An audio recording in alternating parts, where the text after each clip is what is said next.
We'll check each tower for one picture and not we need to. Which side do you want me to? So I should try that side actually. I'll sit that side. That's the one side here. Yeah, I think that'll be a good point actually. And I normally sit that side all the time. But So you want to switch it up? no, I normally sit that side, but I'll sit this side for change because that's a bit. Mix it up. Keep it spicy and exciting. Keep it spicy and exciting. That's the way to go. We've got hot drinks to do. Check. I'm going to check if we're in. Yeah, if I do check if we're in shot actually. Yeah, check if you're in shot as well. Move the chair otherwise. So. Yeah, I think it's all good actually, but move it slightly. Just turn this off actually in case. Yeah. Don't want any like interactions. I mean, I don't want any data just now, but at the same point, I still don't want any like don't want to have any. Anything to go off and ruin anything. Yeah, you don't have any distract us mid-conversation or interactions.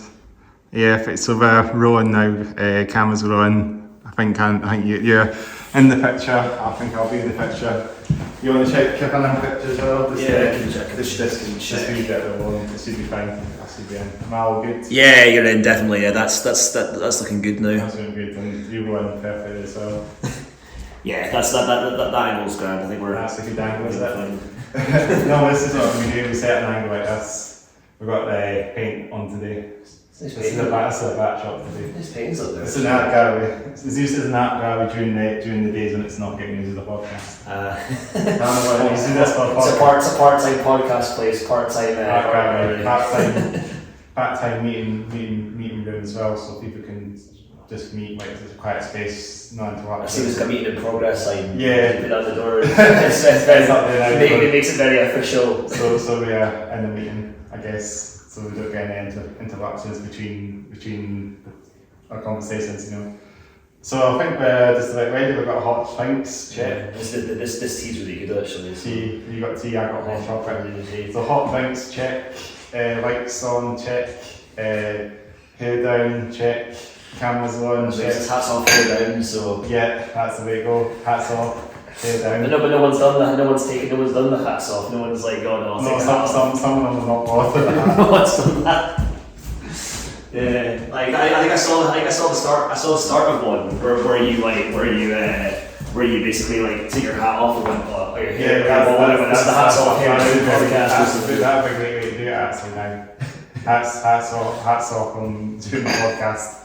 Probably we could do the checks and have the hats off during the checks. We do pre-checks. Hats off, hair down, cameras on, lights on, we're in shot, I think. Everything's all set, I think we're ready. I think hot drinks as well. I think we're ready to start. Oh, you see, yeah, I think definitely. So we do some outtakes. Yeah, we can do that. What's what we do? You cycled up, didn't you? Yeah, no, it's cycled up for the first time in a while actually. As I said to you earlier, I haven't been on the bike in ages, so but it's a nice day outside actually. Good weather for cycling. I love cycling when the weather's right because it's windy, it's wet and cold, and cycling's a lot of fun. But when this is great. The weather's better now. Can I just still check if I'm in the pictures? Yeah, go for it. Yeah, if I do me to sit there so you can see what it's like for somebody sitting there. Yeah. I'll sit there so you can see. This is going to be outtakes now. Look, it's This is the outtakes again. Yeah, both people are in the shot quite quickly, I think. Yeah, I think it actually would be better actually when you're sitting on that side now. So whatever side you want. Yeah, I'll sit to the right now. Usual side. Sit to my usual side now. The old school side. Right, yeah, so got some posters for a change. Trade hard. This is our outtakes now. Yeah. Swap musical chairs, trading bands. Yeah, got all this. So got some goodies. Organise this properly. Yeah, we got stuff to show us. Yeah. Use this as our backdrop. Put them up. What's that? Hang them up there. Oh, we could do actually. Yeah, it's a great idea. I've got the blue tack. You've got blue tack. Yeah, that's a fantastic idea. This is a good way to start. There's a bloody blue tack. I had blue tack. I don't remember it. I did have some. Is it gone walkies? Yeah. What was that? I did have some. It must have gone walkies or something, eh? Yeah. Oh, there it is. Found it. Found it. Good. We need that. I've also got Kinder Bueno eggs if you want one. Oh, you guys, you went with me today. Just make sure we're sorted. We're definitely in the food game today. Food, strength, spicy.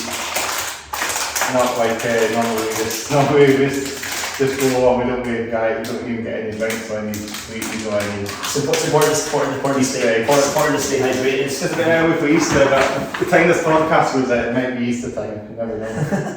Easter. So sorry to brown up Kinder Bueno. How long does it normally take you to edit it? I've got a couple I've got a wee bit of a couple that I need to get up, so I've got a wee bit of a backlog. Backlog done. Well, we never know. This gig might have happened by the time this comes out, but that one there might.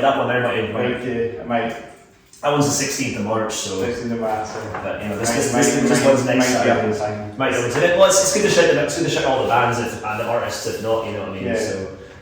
So. There we go. I hope that's hopefully we can check again. Sorry, it's not that. I'll just make sure I'm not standing too in front of it. So if it's in the middle, then it'll be visible. It'll be easier for me as well because then I can then point to the artist and be like, that's so and so, you know.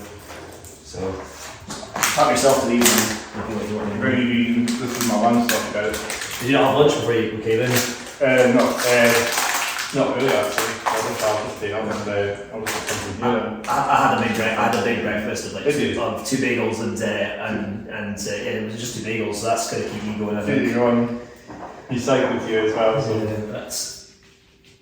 This one's a bit Roger. Yeah, so that's got a nice pretty painting. Goes all with the ones here, whereas this goes well now with this. That's a bit more. Just keep them in here so people. I'll probably get taken down. Yeah. I don't know. Is there anywhere to put up posters in Bridgend actually? Could I put any of these up anywhere or? You could put them up anyway, I suppose. Yeah, is there? Yeah, probably not in here, but is there anywhere I could put them up? Put them up where that door is. If I was a couple down there. Yeah. Or the wee table when you go in the door. There's a table. We'll put them there then afterwards. This is the same gig, just a different poster. You got so many of them, eh? But I think that one, the 2nd of March, will probably have happened already. Yeah, I'll be in the front of it. I can still shout out the acts of the poster artist. I can still give a bit of. This is episode 42. 42? 42 is a good one. Like when 42, you know. It's a good way, yeah. 42, Jesus. Again, meaning of life. Level 41, it's like, I've just got so many done now. Yes, when did you start doing these? Like? I think it was July 2022 I started doing it. After I had X-Dot on the second episode, but I had Roto on the first one. So X-Dot on this. Hopefully, I'll check the camera again now. This is going to be a lot of chickens and make sure everything's all in picture and, you know, posters in. I'm recording this in 1080, so I'm hoping this is going to pick up the band names. I think that's it's a bit. That poster's just not wanting to see up. Is it going to fall off? I think it might. Push it a bit harder. It'll be fine. Just pushing. Good way to set this podcast up already. We're not even started our introduction yet when we're actually 10 minutes in already. This is the longest outro, I guess. Setting everything up, making sure everything's all in picture. That looks nice now. Yeah, we should have every band doing that. You're the first one that's actually got actual posters. Well, my initial idea was I was going to put them in front of the camera and be like, use these things here. It's actually better to have them up here. Because I can be like, I can use my teacher skills. You can do that, exactly. That's the point. And it actually fits in with this art gallery anyway. So I think we're just a bit ready to go. So we do any more outtakes? What's the seat egg? What's the seat of Kinder eggs? That's what we do. Oh Lord. I know we just get in yet, you know, so there you go. One more of these and then. Yeah, we'll actually get in. I don't know if you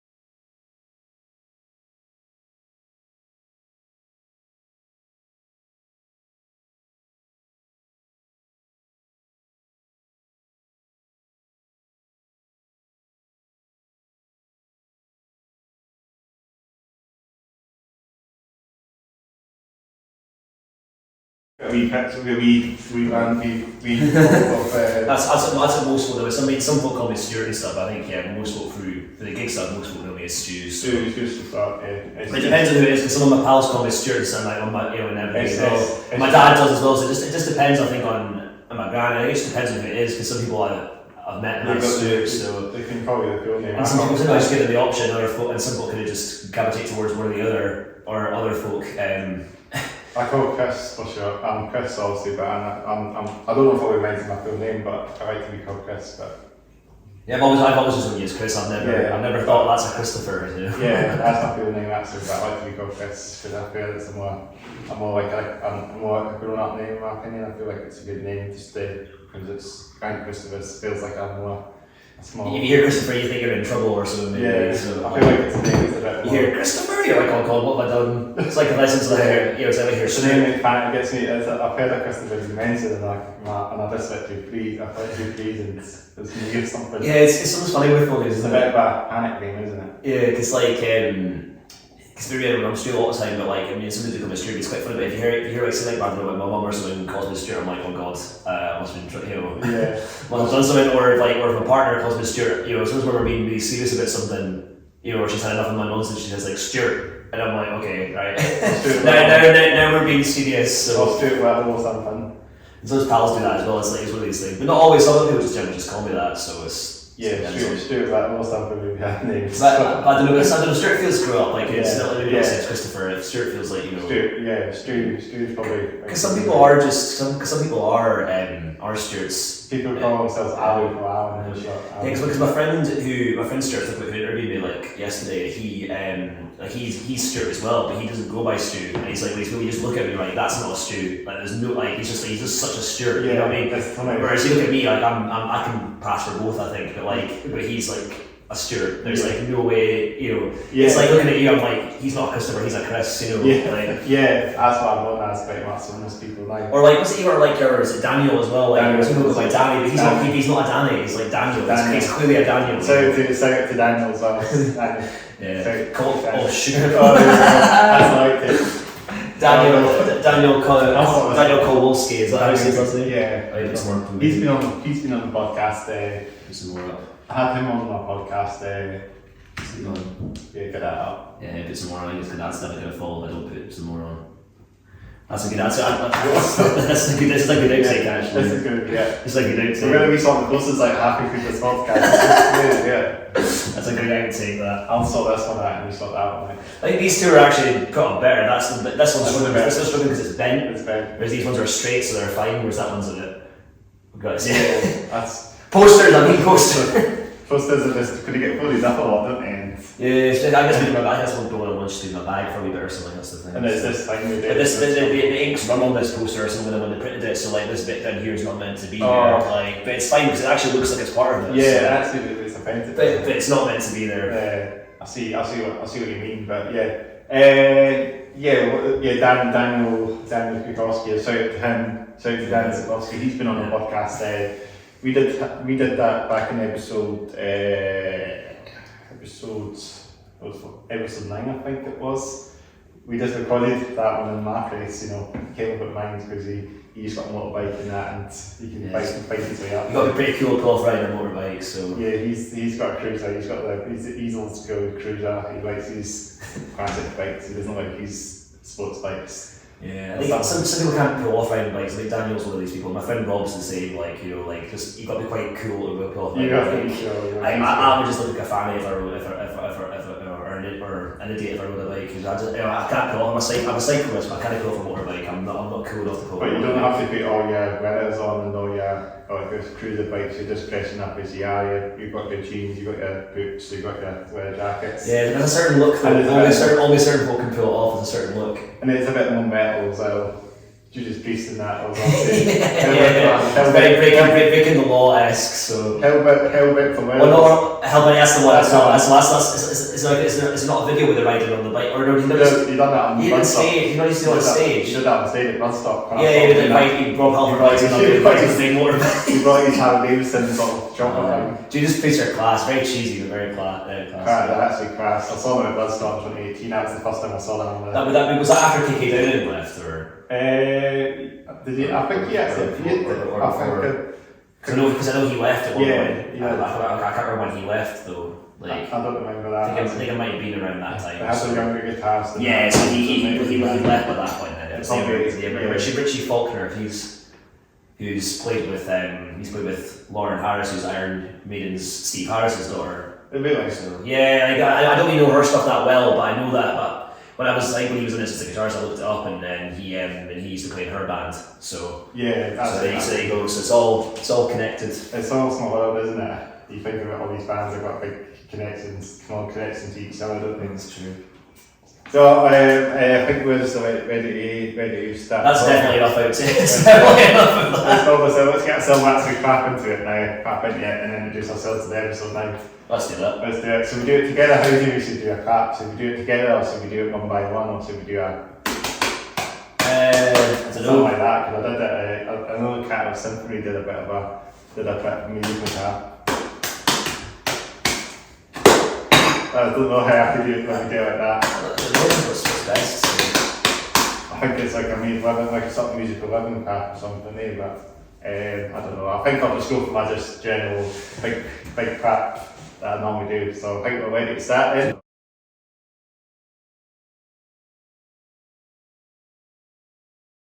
Do we clap together or do you do it? Or I think we can clap together. Let's do it. Okay. Big one. So I'm putting the hats off. I was so excited. No, it's just so excited. I think that's it. It was just out of time, so it's that's good. Keep it. Okay, let's do it again. Welcome to the Hats Off Here Down podcast, episode 42. We're joined by the one and only Stuart Fuzz from Fuzzback Gigs. Fuzzback Gigs, Fuzzback Promotions, I don't know how to say it. It's Fuzzback. Fuzzback Gigs. Fuzzback Gigs, yeah. I'm Stu from Fuzzback Gigs. Hiya. How you doing then? Good, yeah. Well, first of all, thanks for having me. Thanks for coming on. We get one of the events away. We've got a story, Jay. We've been talking about it for a wee while. I think you might be in single figures on the podcast when we started first talking about it. Just email me. But got a story now. It's nice to be here on a nice Sunday. A nice Sunday. Nice quiet day for us to do. I like Bridgend. Nice to be here. I've not been in Bridgend in a long time. As I was saying earlier, I've not been here in a long time. So it's good that you actually know about it. Yeah, it's a really great space. I really like Bridgend, and it's a nice community, and it's further been amplified. I've been here, the community seems quite nice, but then it was down the stairs as well. We went to get tea and coffee. Shout out to Bridgend Coffee. It was very and tea. It was very nice day. Hot chocolate as well. They went down, and the folks knew you. They were like, "Oh, hi, Chris." It's just nice to see that they they know you and they remember you. And everybody knows me here because I've been here for about 2 years doing volunteering stuff here, about 2 and a bit years. So I do everything. So probably everybody in Bridgend knows me. I don't know. I'll shout out to everybody at Bridgend. Yeah, for sure. It's all good stuff here. Good pizzas in the oven, in the stone oven as well. They do a community meal on Wednesday evenings, so you can always jump in Wednesday evenings at 5 PM. You can come down to that. So that's got a nice to pub with them. That sounds fun. I'll go one day. I'm excited to learn their bike stuff here. You know, it's nice to know that you can get your bike serviced here. It's nice to know that because I cycled to it. I was in the city. I cycled to it today, so it's nice to know that you've. If I came here and something went wrong with my bike, I could just get it sorted. You got a bike workshop here as well, bicycle workshop. Just a new place that we just opened up behind there. It's a brand new bike workshop, much bigger than the previous one. We used to be in workshop number 3 or 2? I can't remember. Yeah, it's moved then. It's so small. It's like a small room. It's probably like Leaf Depot probably. Compared to this. Leaf Depot is like what's a 65 capacity now. Leaf Depot. It's like this size, isn't it? I suppose, yeah. It's a little bit wider. I'd say it's a little bit longer at the back. Like it's this room's not actually dissimilar. I mean, I think if you took all the chairs away, this room would probably be maybe 10 capacity less than the depot maybe. It's definitely not too much. But they're not too much wider. So you could have a gig in here. You have the stage probably. Oh, what's the reverb like in here? It's not bad actually. Some good reverb in here. A wee bit, yeah. You could totally have a wee gig in here. Like not like a band or anything. I mean, that'd be a bit overkill. But you could have like solo-acts or duos or something. Yourself as well. I could play or just small bass acts. So You've got the Buffy out there now as well. It can get used for gigs and that. The Buffy is just behind the bike sheds. More things as I say. More things should happen there because there used to be. I'm not seen gigs happen there in a while, but I know friends of mine have played there and I've seen stuff happen. They used to have Totally Sound that put stuff on there before, which is Finland's Totally Sound's. Totally Sound's like a sort of charity thing where it's like every Saturday where teenagers can be aged from 12 to 18 can go down, or maybe it's 11 or 12 to 18 and can go down and they can meet folk to play music with and they can get lessons on how to play guitar, bass, drums, keyboards, singing and... metal. Yeah, well actually it's a metal band I know that formed out of Totally Sound actually, because obviously like your heavy stuff. Did you ever see Offenham play? Yeah. I put Offenham on once. They're no longer a thing now, but you and Joplin are nice people. Yeah. They went through Totally Sound. That's what they got. So they got into for playing, and then so if anyone's seen them before, that's an example of what you get the sort of bands that can produce. You know, like it's a pay to you off them. That's a pay to you. Oh, did they? No, I'm saying that they play here. I know. How does he say? Because I thought it was Offenham, but maybe it is that. I'm not sure. If they're watching, they can correct us. So if you go back to previous episodes, my backy Ewan's singing for them now, playing bass. Ewan's in back. Were they in the episode? Previous episode. Oh, nice one, yes. That's no, they're nice people, those two. I still, though, I remember very funnily, I put them on at the St Vincent's Chapel, which is a great venue in Stockbridge, and they played that alongside. I played a solo set for a couple of minutes. I just solo stuff, solo bass vocals with that. And it was Albert Shakespeare, like a math rock kind of thing they were playing. And then a band called We Came From The North. We Came From The North. Do you know We Came From The North? Yeah. Did you like them? Yeah, some of your realisation. But yeah, so that's, and of course that's perfect in the church, like just the right sort of band for that. Anyway, so we're all playing there. And I made dinner for the act, so I put on gigs. So I made like a wee vegan chili. You know, that whole idea of that is to be inclusive and that everybody can eat it. You know, because obviously not everybody eats meat or not everybody eats. You want to cater to everybody. So I made that for everybody, and most folk are like into that idea. Most bands are like, oh, this is really tasty, or they might really like that. I try to be inclusive to people. But then Joplin, and I'm not getting her at all, she's lovely, but Joplin was like, oh, there should be mince in this chili. And I'm like, you do realise that there's not mince in this chili. If you use mince in this chili, you eliminate a lot of people who can't eat meat or don't want to eat meat. And it's just quite funny. And I remember having to explain that to her. It's just quite funny. And then after they played the gig, the text would say, oh, thanks for having us. And then Joplin said, oh, it was a good chili, it just needed mince. I was like, well, clearly I've not got through to you on that front, but that's fine. You're a good drummer and a nice human being, but we'll have to agree disagree on that front. But it's a funny wee story involving them. So we're guessing you can sell both vegan and meat as well. This cat, the community cafe downstairs, does both meat and vegan and meat as well. So you can ask for both portions if you wanted to as well. If you come down. Yeah, that's good to know for that. This would be because if you're only making one option, you know, like if you're a one man, if you're a one person, you know.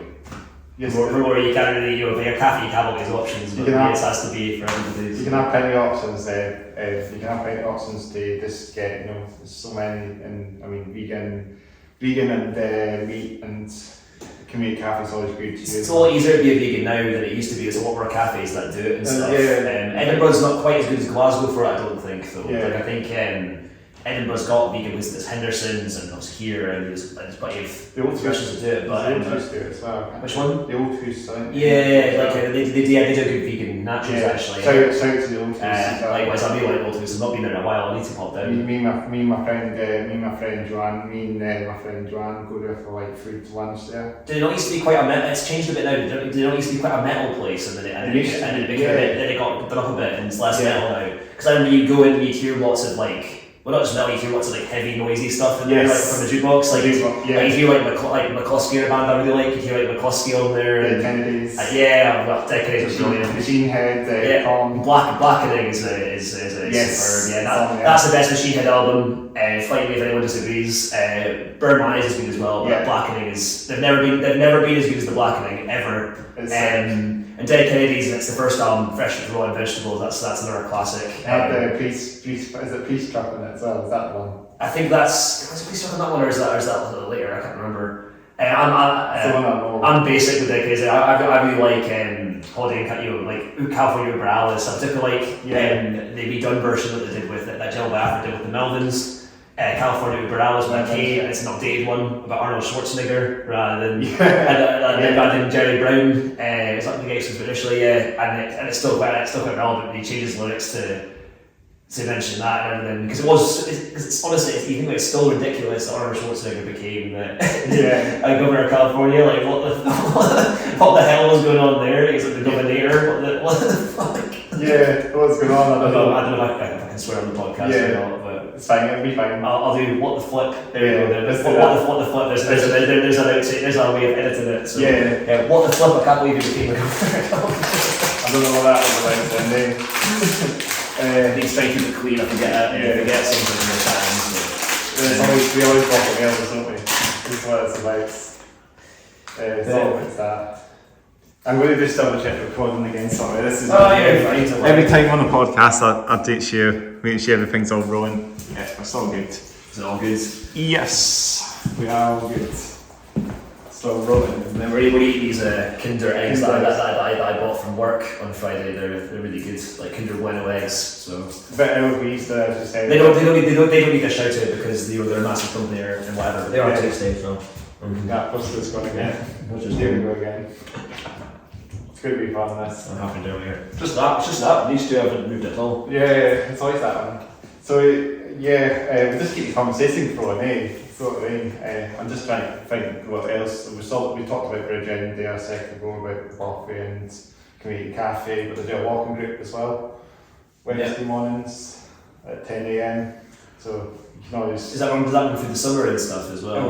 All year round. That's good to know because when I'm on my holidays from work, because I'm a teacher usually, so when I'm on my holidays from work, then I might maybe come from one because that'd be quite nice to go for a wee walk. When April comes, I guess you can join. Yeah, I've got 2 weeks off then, so that's actually I could do it beforehand. Yeah, come in April. I'm away recording with the band beforehand, but once that's done, I'll be away the first Wednesday of April. After that, I can do the second one maybe. Yeah. It's always good to just get good to get loads of people on. It's quite open. It's always an open group to do here. We're not used to having food on the podcast. Not very often. This is our first bringing chocolate on the podcast, or is it? Thanks. I think we've done. I think we had a paper sale one. When I had paper sale one, we bought hot drinks. Okay, so it's not quite the first one. One of the few. Daniel's episode we had biscuits and stuff and hot drinks. Okay. So happens occasionally. Fatal question. They brought some tent. Did they bring some tenants along? They brought some cans of beer that day.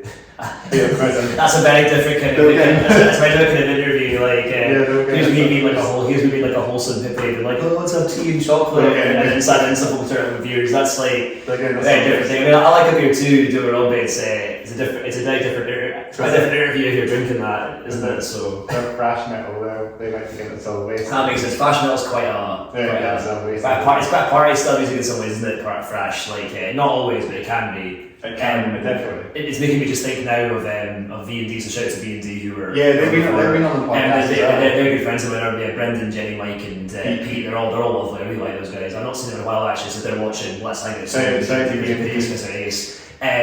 I really like Jenny and Mike's other band, Deep Filth actually as well. I've not seen them yet, but Deep Filth. I had Deep Filth on at Sneaky Pete's in November 22. It's just dumb improvised psychedelic hardcore. It's so good though. I wish I could be that good at cool music at Mars. It's quite fun. I might just come up with these dumb titles and I love it. And then Jenny's drumming's amazing. It's just really cool, what they do. But anyways, the reason why I was thinking of them was because you mentioned Wasted with the thrash metal, and I was just thinking of the B&D song Wasted. So sometimes they have caps on the Wasted on that's what thrash metal's about. But I was thinking of the B&D song Wasted, where they that silly video. But I just remember the first time I saw B&D, it was it was both mine and Brendan. Brendan and I share the same birthday. So Brendan's a couple years older than me, but we share the same birthday. So I remember I was in the band with my friend Jalen Bell at the time, shout out to her. So she was in the band with her at the time, Lee Chortland, who runs White Space, again shout out to him. We were in a band together for a brief period, and Brendan invited us to come and play his birthday party in Glasgow. So it was literally all three of Brendan's bands, like Midnight Force, V&D, and Fire of the Earth.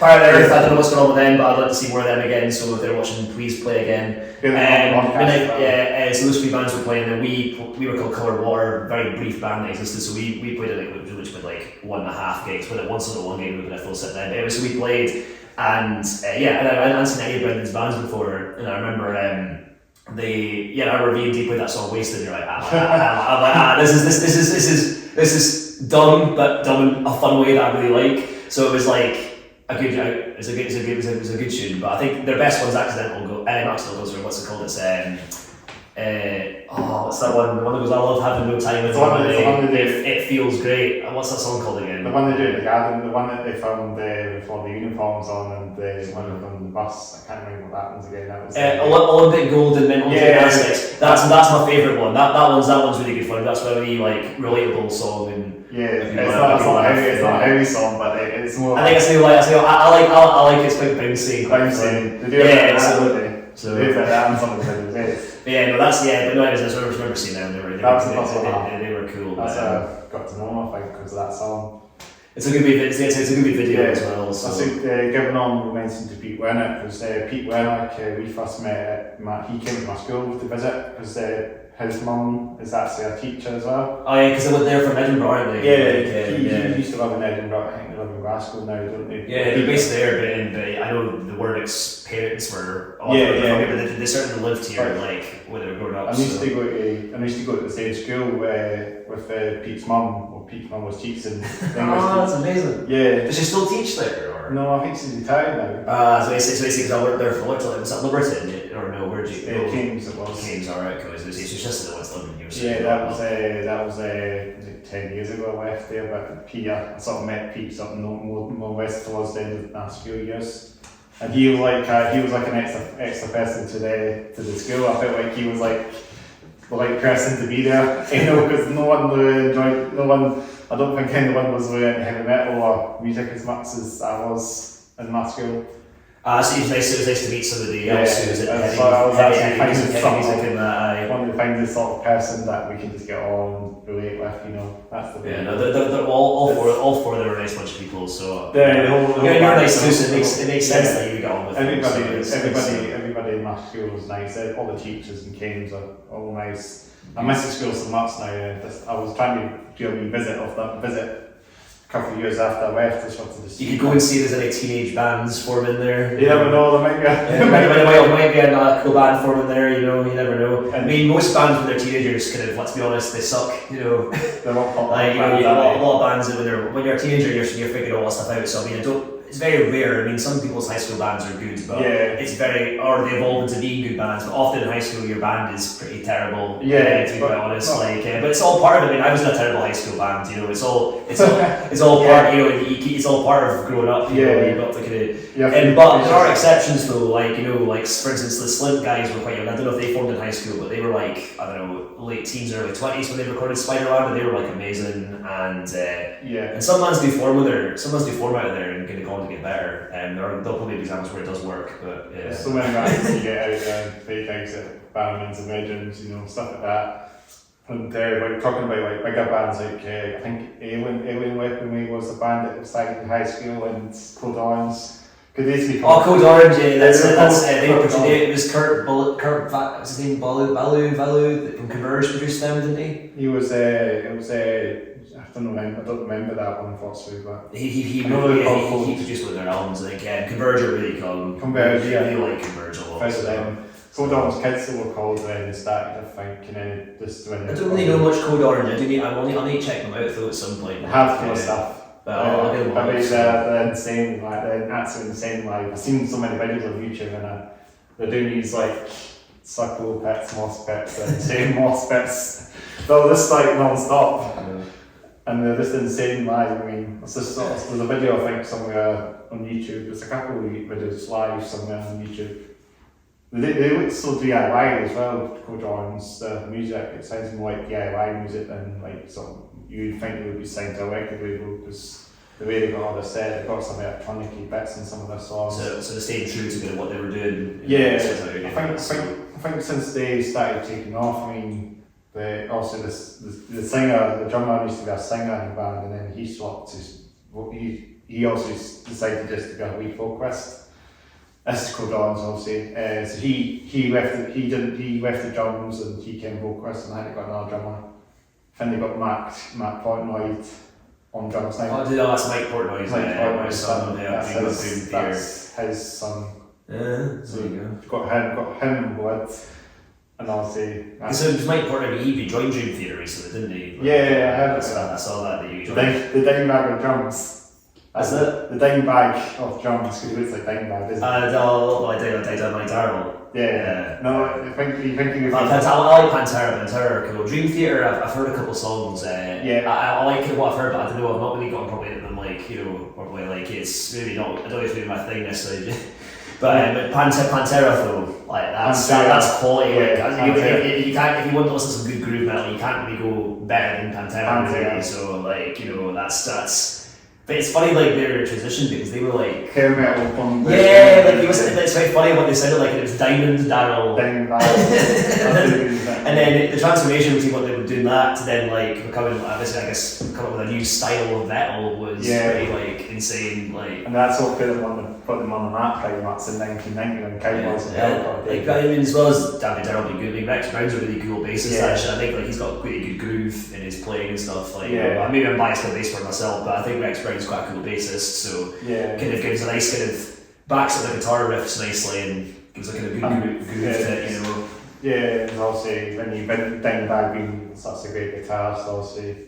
He's already Dimebag was great. Like, if you're going off and doing like these kind of like weird kind of solo-y things, you need to have a solid band behind you to pull that off well. And I think and Vinnie Paul and Rex Brown are a great section kind of behind that. They don't have any rhythm guitar behind them either. Yeah, so the bassman's got to be good if you've not got that. You should have a rhythm guitar behind. I was thinking of Pantera. I think it would be too much going on if they put a rhythm guitar in. I like to hear the bass and groove. Yeah. So, but again, I'm being biased because I'm a bassist, so I'm being biased. You get 5 minutes alone, but the bit he does in 5 minutes alone, the solo. I'll need to listen. I'm not listening to it. I'll need to listen again, but I did that. But it's great. So listen to like. I think I'll be putting them on tonight. I think talking about them now is going to think, you know what, when I get home, I'm going to blast something. What Pantera song? I think I'll be putting Cowboys of Hell on. The OG, That's kind of the OG album now from Pantera. Now you think not the hair metal stuff. That's one you can only get from 1990 to Cowboys of Hell to Reinventing Steel. That's the only stuff you can get in Stone now. Because all the hair metal stuff is no longer produced, I guess. Well. So there's value. There's plenty of hair metal about it. We don't need Pantera hair metal. So. It's Motley Crue and Schedule and. Yeah, Motley Crue has some good stuff. I don't have high hopes for the new Motley Crue stuff. I watched the previous episode when I had my back on that. I actually had a bit of a hair metal look. Did you? I actually sliced myself up. I went for the Cowboys. I went for the cowboy boots. I went for the skinnies. That's total hair metal. You have to check that one out. I've actually not got up as we're recording this. I'm not uploaded yet. But it'll be up before this one airs, definitely. Yeah. So we can fast reference things. It's it's not a backy, but I kind of put myself because it was this February. Was this what February 23rd, 24th today? 25th today. So it's 25th of February today, but this won't be out until March. And then it's also we also got a shot. Obviously a shot. You will be in March. We also got 29, and that'll be it. It's not a shot month, obviously. Week this year, isn't it? So 29th, I think, and then we're actually in March at the end of this week. February, sorry. Oh, February. Yeah, that's right. February's good. It's February's good end. Yeah, it's very soon. So. Yeah. But except because you've got a backlog. I mean, does he have like what? Well, after this one, we'll be 3 episodes to edit or something and sort of. I got one to edit for this one, and then apparently I've pre-recorded one actually. I'll mention at the end of this. A special one. So including this one, you got 3 to sort out. I got one. I actually pre-recorded it yesterday, but as we're talking, it's a bit of a special one. That's me. So it's all on the down. We sort of swapped episodes around a little bit because I kind of wanted to announce that. I wanted to just make an announcement for the next episode. What's the next episode? Yeah, we'll talk about at the end of this podcast. Okay. It's going to be a bit of an announcement. I guess it's not maybe a special announcement. You never know. We'll see what happens. Keep keep watching, I guess, if I do the special announcements. So yeah, let's keep watching. Yeah, sooner or later. So let's say, so we talk about the helm. Do you ever go for like the hair metal stuff then, go back into the 80s again? Yeah, so I mean, I like Motley Crue. Like, I think Dr. Feelgood's a great album. I mean, I'm not. It's one of these things. I'm not a massive. I mean, I don't listen to loads of hair metal or anything, but I really like that album. Like, I remember buying Dr. Feelgood from an old shop. So up in Aberdeen where I grew up, there was an independent record shop called One Up. So I mean, they're not a thing anyone was shouting to them. They were They were a great record shop, and they said they closed. It's years ago. They closed. I've been a thing for a long time. I know Texas as well. Yeah, well, that was in Edinburgh. Yeah, Edinburgh as well. That was a great shop. I was also saying, shout out to them. My pal Poil used to work in on Pleasure, so big up to him. And Hogshead was one of them. That's been. But with Motley Crue, One Up used to be like, One Up was like the independent record shop in Aberdeen, so it was near my school. So I'd go past there when I started earning money with a job. I started buying a lot of CDs. And that was like back in like 2010. I started working part of the job washing dishes in a kitchen, so I suddenly had money. I was like, I could buy all these CDs. Yeah, all these CDs. So I started buying more music and getting it more things. I was buying like Rush and also buy Cancer Bats. Cancer Bats. Yeah, I love Cancer Bats. They're one of my favourite. I got their new album vinyl from Asai Records. So shout out to Asai Records. Actually, I got that from. I keep shouting people out, but it's still not so good. But I bought. What's it called? Psychedelic Jailbreak from, which I think is their best album. I think they've videoed that. I bought that from Asai on, it was a couple of days ago, and they very kindly gave me a 20% discount. So thanks to Amy from Asai for that discount. So, that's a great album. That's my favourite one. I mean, all their stuff's great. But I met their front man like last time I went to see them. Actually, he's really cool. We had a chat. I mean, I saw him in Aberdeen in You remember what's this out? I was in 10 when I was like 16. I saw them in Aberdeen, and I spoke to them about that show. He very fondly remembered that show. It was talking about how one of their songs they talk about shooting fireworks in Aberdeen. So that's that show. They went to the beach after the show, and they went to the beach or a park after that show. I think it was the beach, and they watched fireworks off the beach. Aberdeen Beach. Yeah, I remember that really fondly. So it was quite nice to chat to them about that. And be like, because I hadn't seen them in must have been about 13 years or something since that. And I was saying to him, I was like, I've not seen you in 13 years. And he was like, oh no wait, I was in Aberdeen, it was that show. He goes, do you know we reference Aberdeen in this song? And I'm like, oh really? I think it was quite fun. Where did you see him last to see him? So I went to see them at the Garage in Glasgow. That was probably 2023, I think. 2022. Yeah, I think it was the last tour. They were doing their Bad Sabbath tour. I love Black Sabbath as well, and they do a good job with the Black Sabbath tunes. But they played that. I didn't go to that one, but I went to one. It was the year before. Did they come and sell like Bat Sabbath instead of Bat? Yeah, that's what I was thinking. It's a bit dumb, but it's great. But no, I went to see them there. And it was brilliant. Just a really good show. I'm glad I saw them again.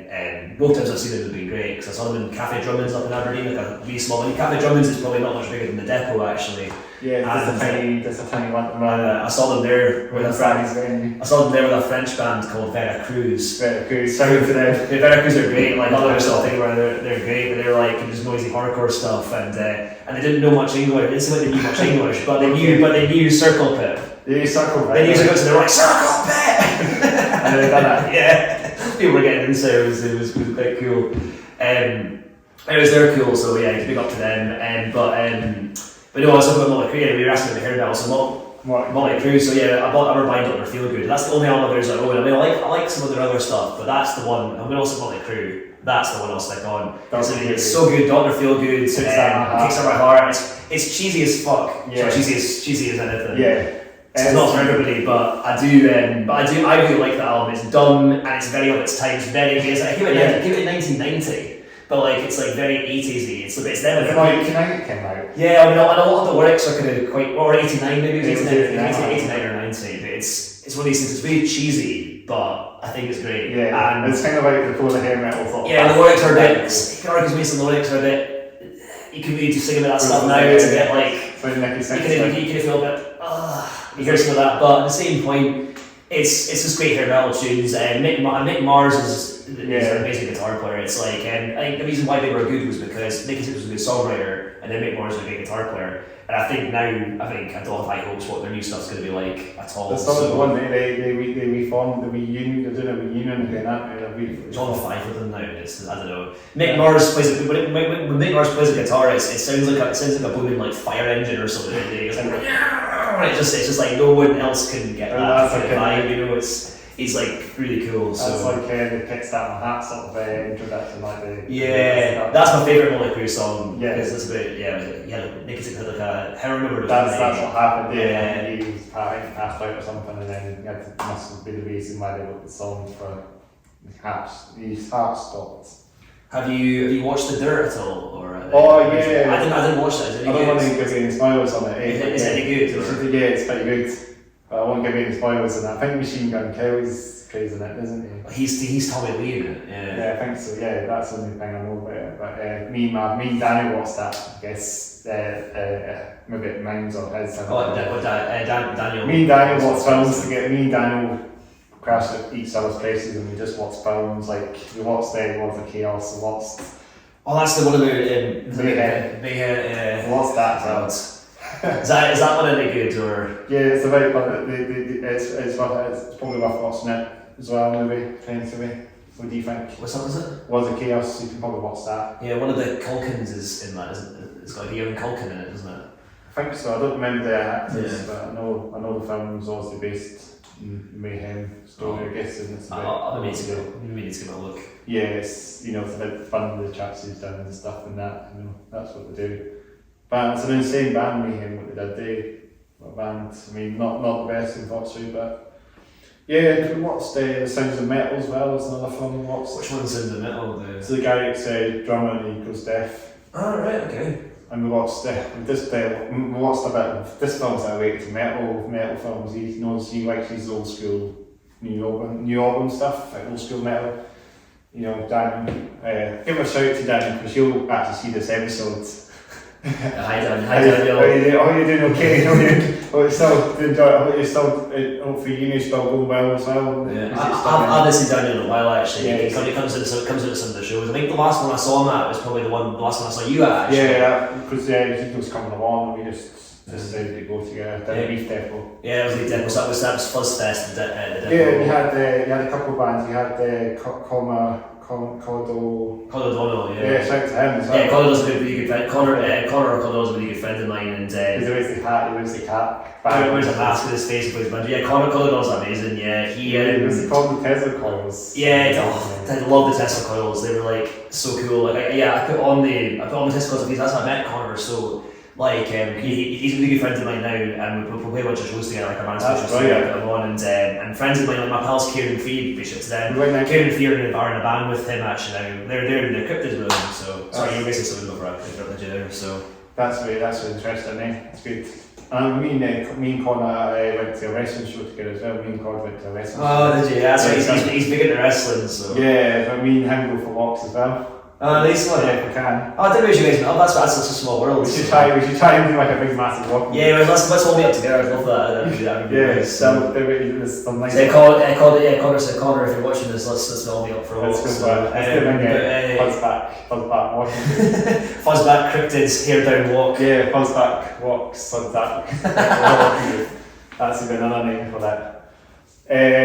Still going. Brilliant, yeah, we're still going. Still got our coffees and our biscuits and the banana now. You can eat banana. Let's get some bananas on the go. Yeah, we've got to be healthy as well. Be healthy, yeah. I'm trying to do that as well. I'm trying to get out for walks, out trying to eat a bit better. I mean, I don't really want to mention it really, but I don't really want to. I'm not being the best at the moment, but I want to try and get back in this healthy eating. Go for walks, eat some bananas. We've probably done it in the wrong order. I should probably eat banana before the sweets, but we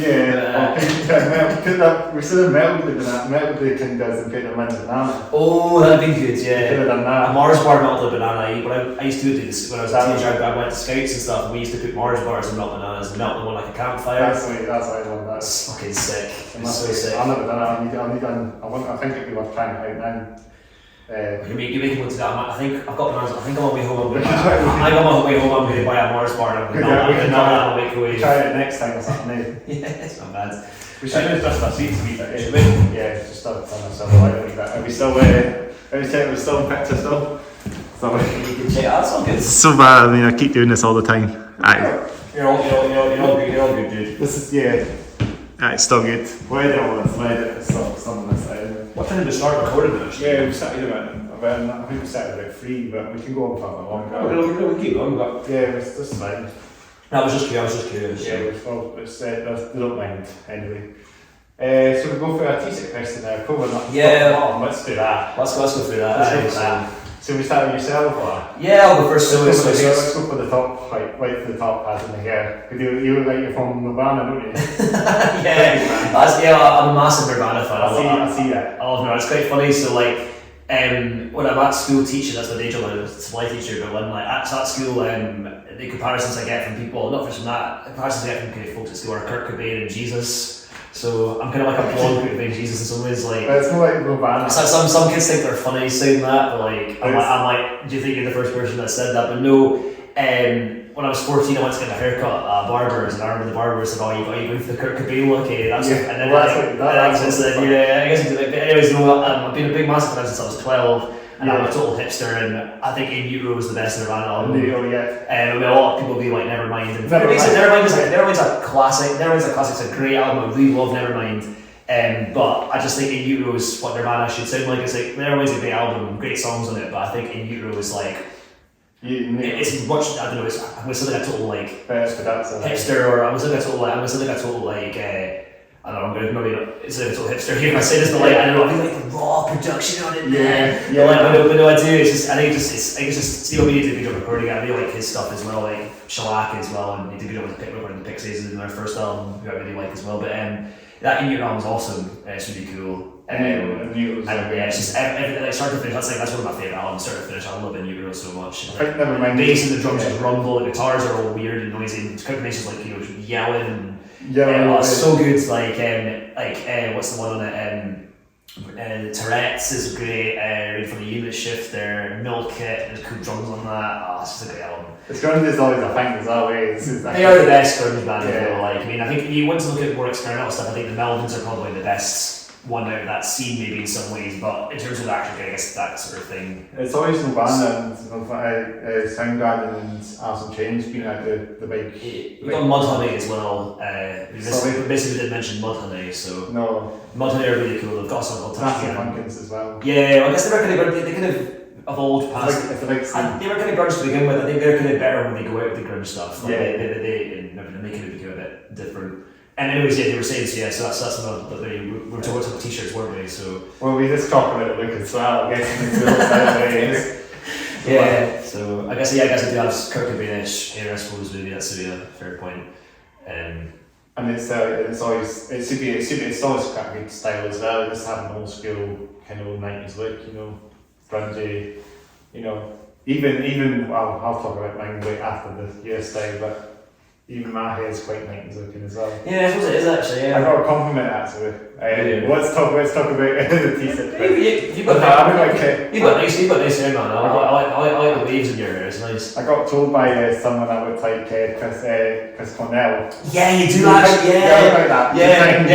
We're looking at nice people. You actually have the total because he didn't always have. He had heard that and he trimmed it and then he was long again. But no, you do. I think you look like a late. Your hair looks like a later day Chris Cornell when you grew it long again. Yeah. That's what I'm guessing that's naturally just happened. Soundgarden are classic beds it. Bad Motorfinger. That's my favourite Soundgarden album. Yeah. I don't know everything they do, but that's the one I think is really good. It's the one on that Face Pollution. Yeah. It's my favourite song on that, I think. So. You do look a bit like this, but I hadn't seen that. I hope our songs keep this here as long as I can. I used to this took me like 8 years to get to this level. I think we're both in alright actually, since we're like. Are we like millennium kids, you say? Yeah, I think we're both in alright. The fact that we both still have our hair. Yeah. Some people are balding until they get to. I'm 30, and sometimes people are balding until they get to my age. I feel really great because I have a lot of the hair. So it's good to hopefully last as long as it can. Yeah, I mean, your heroin looks good, man. I think you'll be fine. So. It still looks 90s. It's kind of I could still look a fresher as well. I do like to wear a fresher stuff as well. I normally would have my jacket on, but not today. But it's like a battle. It's like you got like a denim jacket, like a battle jacket. I do actually, but I don't have it with me. Off camera, I've got my main jacket. I got my sort of denim windbreaker today, but it's a bit chilly, so. Yeah, I wore my denim jacket yesterday, but then I was like, it's too cold, so I had to put the coat on instead. When I went out to the gig. But so. we don't have our jackets on anyway, so. No, exactly. So there's no much point talking about that. So what's so I like the t-shirt, as you say. Filthy. Yeah, so the band is on my t-shirt. So it's a wee cat. It's a cat. So it's a band called Fisty Muffs, who are good friends of mine. Actually, I put them on a bunch. So when Fuzzback had started, like I think they played the 6th ever show I organised.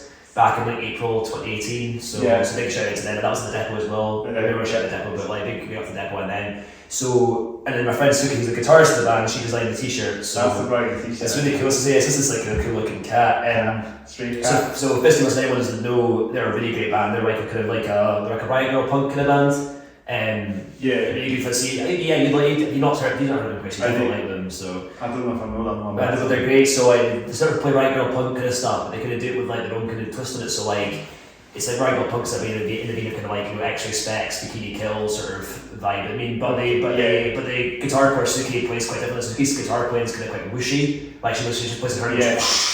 And then like Ashley, their vocalist, is like she's fierce as fuck, like or fierce as anything. So like she sings like powerful with her vocals, and then they're now good in trade-off vocals now. Like they're sounding better than ever at the moment. They've got an album. They've finished recording an album recently, so their album should get later this year. And their drummer Nikki is really sound. Nikki's like Nikki really likes house music and everything, so quite different groove. Yeah. So it's like a nice combination of stuff. You could have got like about 90s house. Yeah, well I think like Nikki's a bit older, so like, Nikki could have grew up in Manchester for a bit and then got really into there's a sheet so Stone Roses and stuff like that. Yeah, I'm not a massive Stone Roses fan. I think they're but no, so they're just really cool. They play gigs a bunch actually. I don't know when their next show is. I put them on. So I do Fuzz Fest on a couple of years. So the Warsaw stuff that you went to, I do that every year at the depot at Fuzz Fest in January. So I did the second. So I've only done it in 2 of them, but I did the second one that I did. Fisty Muffs played that as well, and they were honestly really cool that day. And they're just basically if you like punk or any of that sort of 90s kind of rock punk or anything, they're definitely worth checking out and keep an eye out for when they're next playing. I'm not sure when they are next playing, but I'm sure they'll be playing soon when their album's ready. But the most recent, I'll put up here, this is their most recent EP.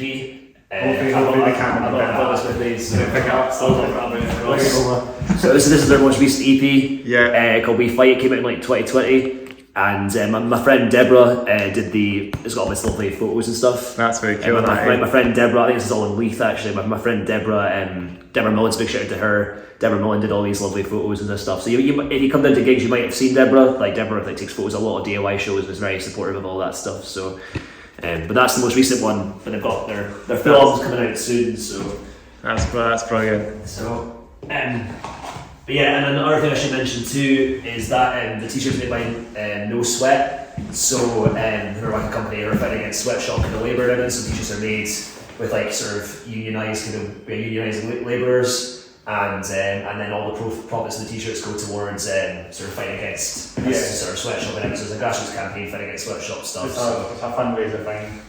But yeah, anyways, that's the long answer to what my t-shirt is. So it's like it's like a drawing there, isn't it? What's that? It's like a drawing, but it's very simple. You'd have to ask Suki, but it's a really cool t-shirt, and it's also really cool as well. It seems like because it's really easy. Like there's a lot of It's obviously music is like if something's good, it's good. It's about like that. But at the same point, like there still is there's a lot of great women doing music and stuff now, but there still is more men doing music than women. And that needs to like change. It's getting a lot better now. I put a lot of female artists and everything. And then artists doing great things too, like Alt Records, Queer Punk, Riot Witch Promotions. There's a lot of people doing, and Picks for End as well. There's a lot of people doing great things, putting on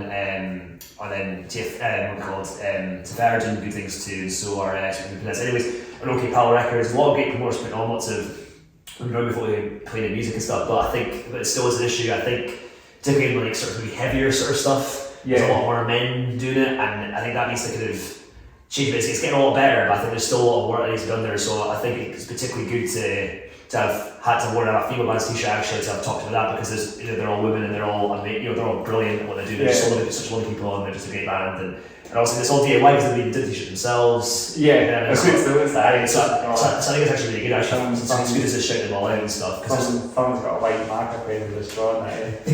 Yeah, I mean that's better than I can do. I mean, my drawing's terrible, but it does. Yeah, they've got plenty of these, so you can order it from their Bandcamp if you like. Reminds me of like Rage Against the Machine with the fist on it. Oh, that's another great bands. Yeah, and that's love Rage Against the Machine. And that's what that t-shirt reminds me of. It's got like fist. Does a little bit. Yeah, it does because it's got the fist kind of there. Yeah, which is kind of like stuff they use in their t-shirts, isn't it? So. And it's just reminds me of one of the albums, and that would be quite a pure tribute band for something for ways, like that t-shirt, that cat on it instead of the.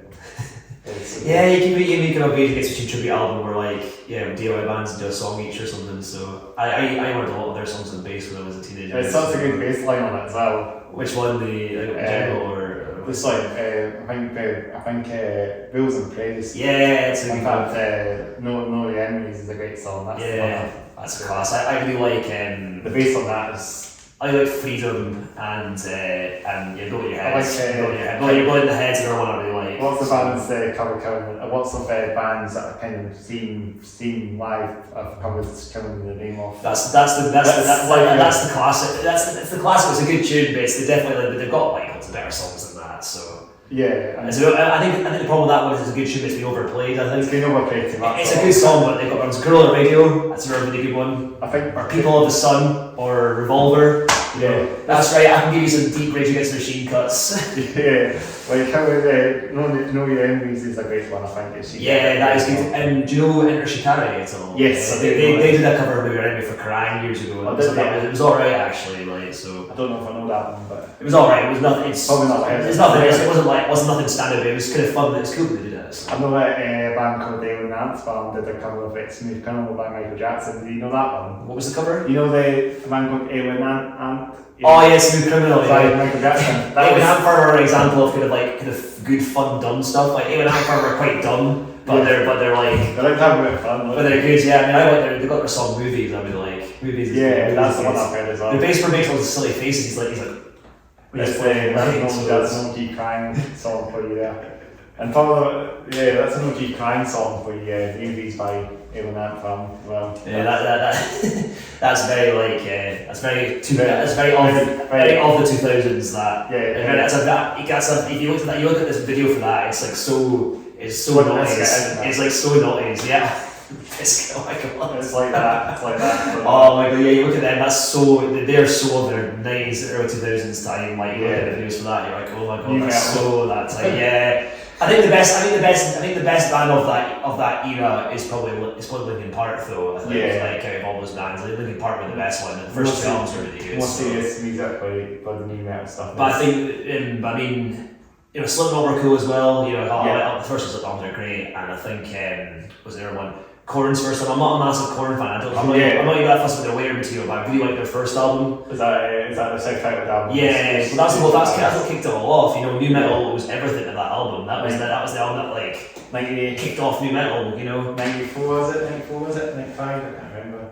94, I think. I think it came out the year. I'm pretty sure it came out the year I was born. I'm 95. Are you 95? Yeah, demanufactured by Fear Factory is my album. Fair. Now, for me, 1994, I mean, it's got a lot of good albums, and I'm very lucky actually because you had In Utero, Korn Subtitles. What's that? Unlies by Machine Heads. Yeah, you also had Pantera. What Pantera one came out then? Fabio Driven by Pantera. Did the Rage Against the Machine come out in 94 as well? Or was that 93? Unlies. There's also Weezer, one of my favourite bands, Weezer, their first album came out in 94, and then Beastie Boys' Ill Communication came out in 1994. Yeah, 94 was. So my 30th, my partner Nora, so shout out to her, Nora's awesome. She does sound at the depot in other places, and so you might know her from that. But she, for my 30th birthday, she gave me she wanted to give me an LP that came out the year I was born. So she gave me Ill Communication by the Beastie Boys, and that is such a good album. It's got so many different styles on the go. They do they flip between punk rock, hip hop.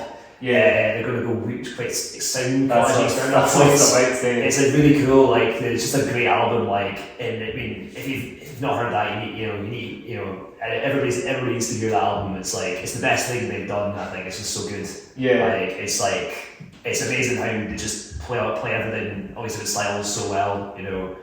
Everyone has their own taste, don't they? For sure, yeah. That's the thing. I think it's one of these sort of things. Like I think I'll find something to like on the Beastie Boys album. Definitely for sure.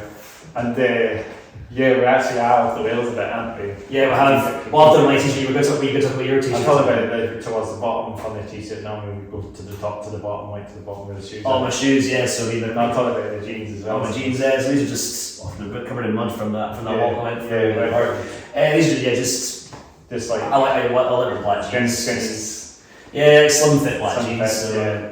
There's not really much more to say. I just love wearing black jeans. Look like we rise or something. Yeah, we're from H&M. So. Yeah, that's the one at Melbourne, but Primark and that, so that's your shops. Yeah, cool.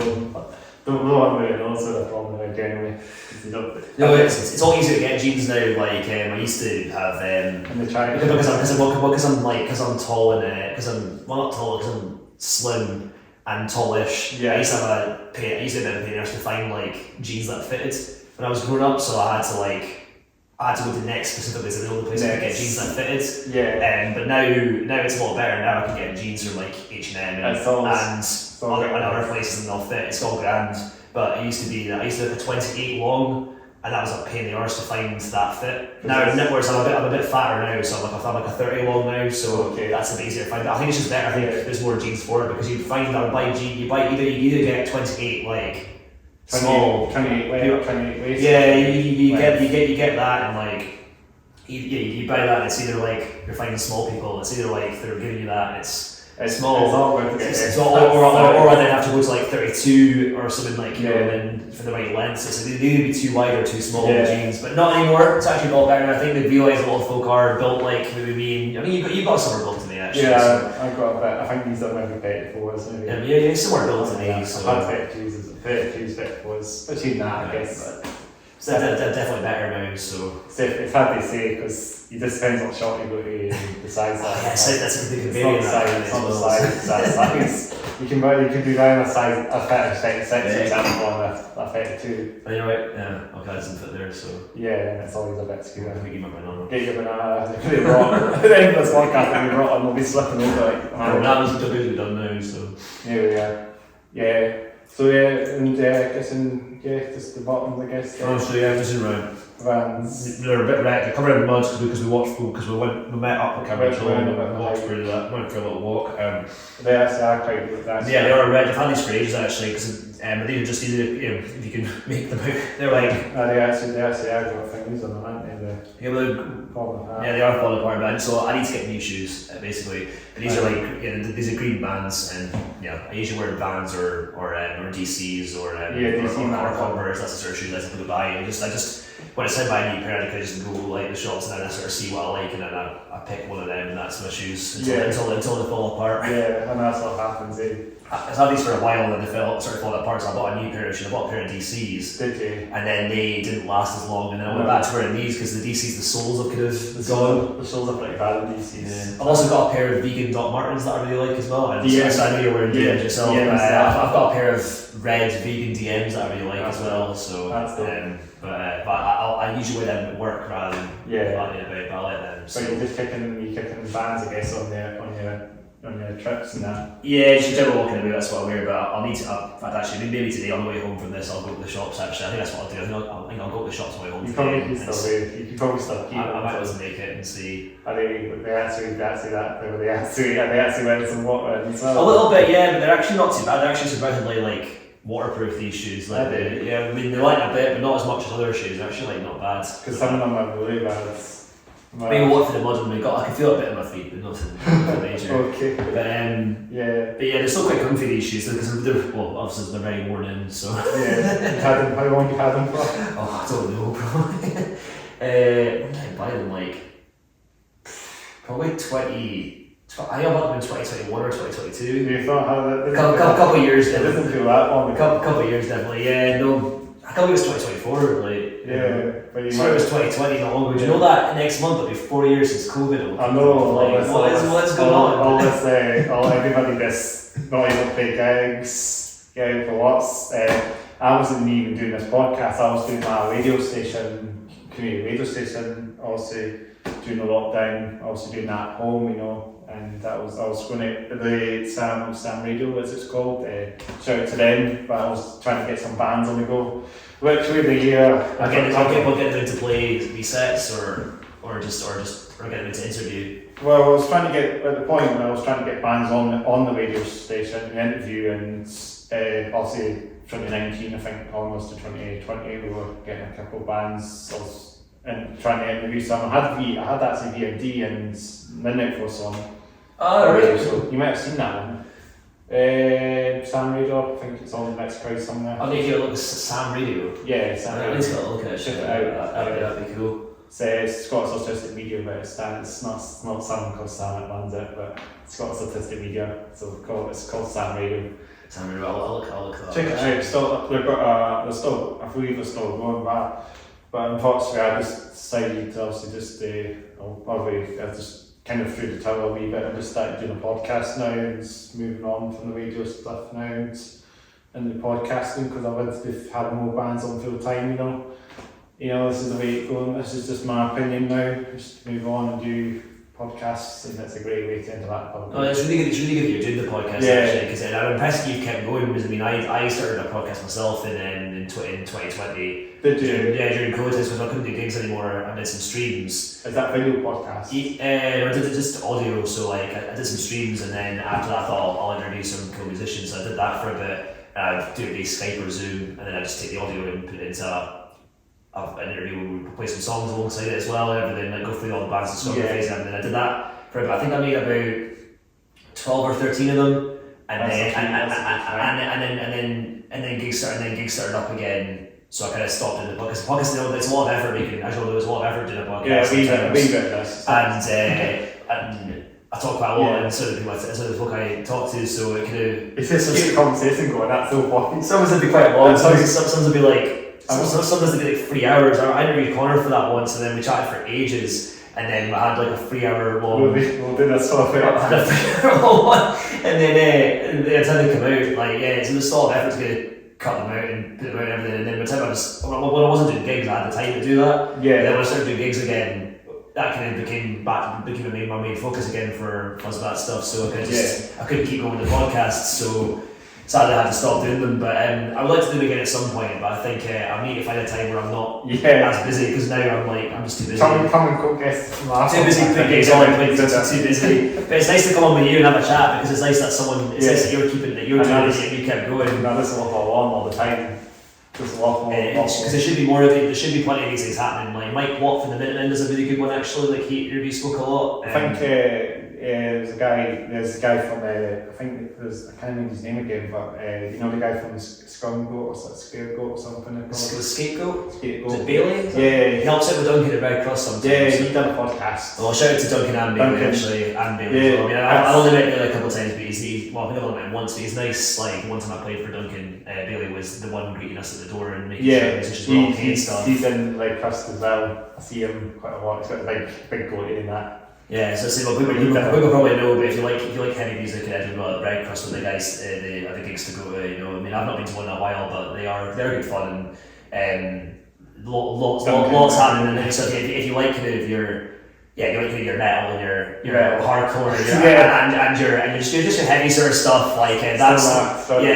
That's the promoter I look at. Like I put on a bit of that, but I like to put on just a range of stuff. So, if you want to go to lots of those gigs, Duncan's your man.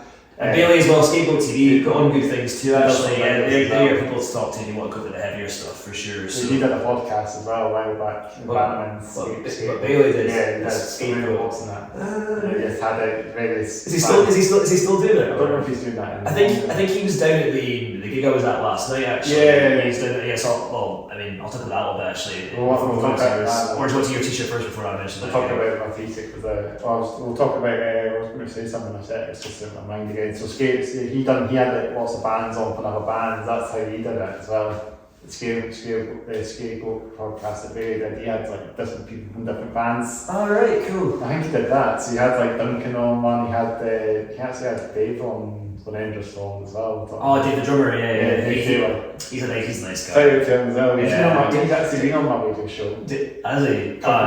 Dave, he plays in a few bands, doesn't he? He does. Dave's actually got me similar hair. He's got similar hair to you actually. Yeah. Like Dave's got your hair, but like a bit longer. Longer than mine. And it's a bit lighter. It's like it's like ginger. It's like lighter. It's like sandy coloured. A bit more brashy type hair, but you know. Yeah. No, he's a great drummer. Really nice human as well. I've not had any of Dave's bands on this podcast. I just saw him. You should talk. Have you tried talking to them about getting them on? Or? I'm going to try and get them on. You should. I think they'd be really up. I think they'd be really up for that because they're really nice. Despite their music being really aggressive and insane. They're actually all four of them are really nice people. Yeah. So like Amros as well. What's that? Amros, he's in that. There's a band Amros as well. Yeah. Well, if you can get them maybe. But why don't you get both on? And Rat Talon. What's that one? Rat Talon as well. Rat Talon, okay. He was drumming for my band. Was he? Yeah, we played in a band called Midge. We played Metallica covers. I was going to go on to that during the cover bit. Let's say that. We'll talk about that in a second. So yeah, okay. Well, you should do your t-shirt. You should do your t-shirt. You should do your hair. We talked about my hair a second ago. It's coming out. Yeah. So we should do your t-shirt. Yeah, my t-shirt. This is a band, Metallica tribute band called Cigarros. Oh, that's why it's a Metallica based t-shirt. Yeah, it's a tribute band. I thought they were just been parodying the t-shirt. Yeah, so. but it's such a cool design. And standards for all of the justice. So that's the way. But it's so cool that t-shirt. It's really good. I like the colours of it a lot. Actually, stands out a lot. Really dope. I just thought we'd put this one on. You know. Yeah, you wore this one before on the podcast. Yeah. Or? I did not in the last one, but I'm perhaps probably I think in the upcoming episode I actually did put it on. So it's going to show twice, is it? It's going to have it on twice, so. In fact, I don't think I had it on previous episodes, I can't remember. It's really cool actually. Yeah, so this is Sugar Horse, so they're not actually a Metallica tribute band after all, they're actually they're not a Metallica tribute band? No, they're actually a post-metal band from Bristol called... nice, yeah, okay. So that's more interesting. So. Yeah, but they actually were selling this t-shirt on the merch table. I saw them at Bridgend back in 2021, I think it was like the one gig they played. I think Motorbike was supporting. Yeah, they're great. So yeah, we'll talk about that. That's their tape. We just get right in there. As soon as I point you to that, we're off the rails again. Yeah, I'm curious. This is a good way to until you keep. This is the way to just interrupt the conversation. I'll point you to this. Lots of random things. We'll talk about that later. Yeah. So it's a Portable Heads were playing that show, were they? With I think so. Yeah, with Sugar Horse, the post-metal band from Bristol. That would make sense. Shout out to Sugar Horse if you're listening.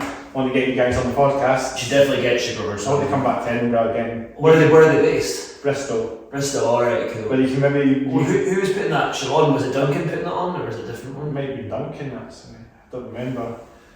I think there's a video on my YouTube channel, my CM Headbanger channel. I think I found it a while back, but if you go down on one of my YouTube, I'll just put Sugar Horse on YouTube. I'll need to check Sugar Horse out, because if their songs are as good as their t-shirts, that'll be it. It's kind of like deftones sound, but deftones are it's actually White Pony. White Pony is like... Passenger is my favourite song. This one? Passenger. Yeah, that's my favourite too. Yeah, is it? I really like Passenger, so...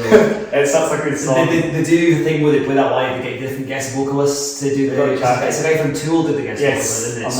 So they get like different people to do the guest vocals. So I've watched videos of Hayley Williams from Paramore doing it. And Tim Comer from Fight Against did it once as well. Really? Yeah, they get different folk on to do it. You know, it's such a good band. So Deftones are actually amazing. I've never seen them, but I've not heard the newest one, Ohms, yet. It's not bad. I've not listened to that one too much. So I think the last one I heard was Gore. That was the one before, right? Gore's, yeah. Speaking of Grunge, Jerry Cantrell was on a song on that, wasn't it? Play the Triangles is the one from that album I like. That's good.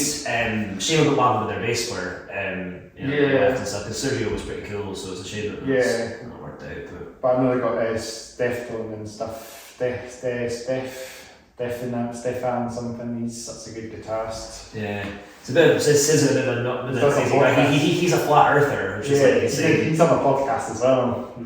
He's on a podcast. He guests on a podcast. I don't know what it's called. He's a great guitar player, but I don't know if I got on with him personally because he's I don't know about people who believe the Earth's flat. I'm not sure about that. I'd be interested to talk to people about that because legitimately, I've never met someone in person that thinks the Earth's flat, and I'd be quite curious to see to talk about it because why they think that. I'd actually like a chat with a flat earther. So if any flat earthers are watching this, give me a shout. I'd actually like to have a chat with you. So I'm actually really curious about that. So if you're on a plane, for example, you see the covers of you can see the covers of you when you're up in the air and flight. If you're on a flight, for example, up in the air, you can see the covers. So you're not like seeing. It's not like it's flat. Yeah, no, it's very obviously a globe, but it's a globe. I'd be curious as to why people think that. Anyways, I think these kind they can see the mental finesse. Oh, does that say one in? Yeah.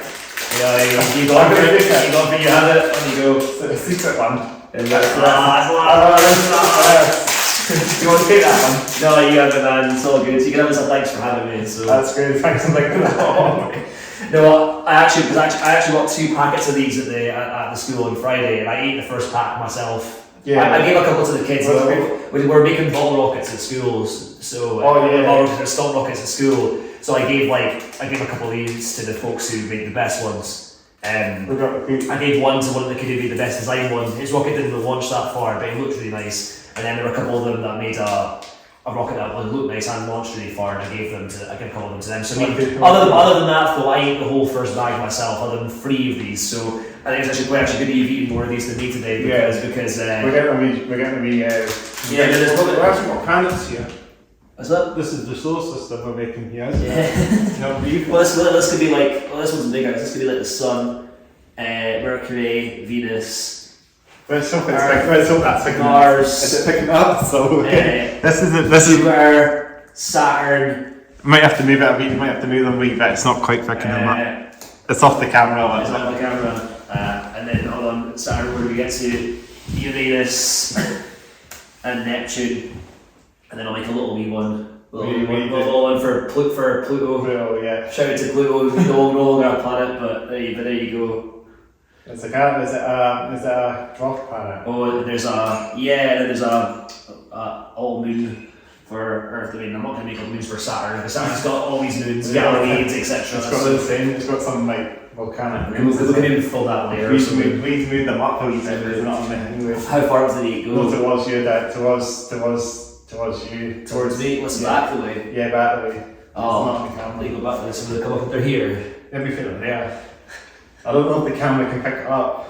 It's fine. People can use their imagination, so... Who knows planets, so we're talking about it. Sun, so Mars, we've got a solar system, we've got a posters, we've got tapes, we've got a food. Uranus, we've got everything on this podcast. Neptune, Pluto. Everything. And then what we've seen, but... Got a solar system then. Yeah, so it's an educational podcast, so people don't know the planets. Yeah, so Pluto is a dwarf planet. It was like, what's that guy's name? It was Neil deGrasse Tyson, is that what he's called? He's like a scientist, and he... I'm not sure if I know much about... No, but he was the one I think that came up with a new planet. I think it was him that said Pluto's no longer a planet, because I think they discovered another planet, they discovered another dwarf planet, I think, and then I think they decided, okay, well, Pluto's no longer a real... Yeah, there's always a certain size. There's always the other planet. Or maybe they discovered like a big asteroid or something that was bigger than Pluto. I can't remember why it was they decided that, but I think they just said it was too small to be a planet. So yeah, which is a shame because I liked Pluto. It's quite nice having because I grew up with Pluto being a planet, and as will you. Everyone didn't know it's a planet because I've been reading like books and that, reading all these books about the universe and stuff, and discovering it. I've been also read it at school as well. It's interesting, but it's quite scary if you think about all these things as well, but not too scary, but you think about what we get and you just all the stuff like meteoroids and asteroids and that going around, you just can't predict what's going to happen with the... Yeah, there's a lot happening. Yeah. Lots of different things. Yeah, you've got comets as well. Yeah. Shooting stars. Yeah, meteors are shooting stars, aren't they? You got the sun the sun's also got a certain time as well, so that might also. Yeah, we'll all be gone by that point. So yeah, it's like I think it's millions or millions of years away. There'll be a new species of life on Earth now.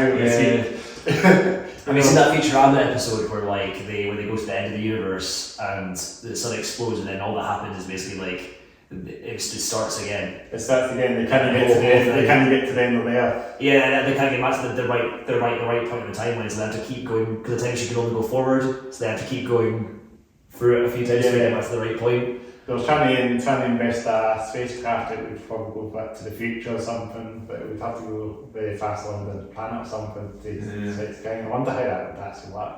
But probably to planet speed like a spacecraft. I was watching a documentary on TV made from the Discovery Channel, and it was like they were talking about this spacecraft that would carry everybody on. You know, if a planet decides to do what it does, just blows itself up.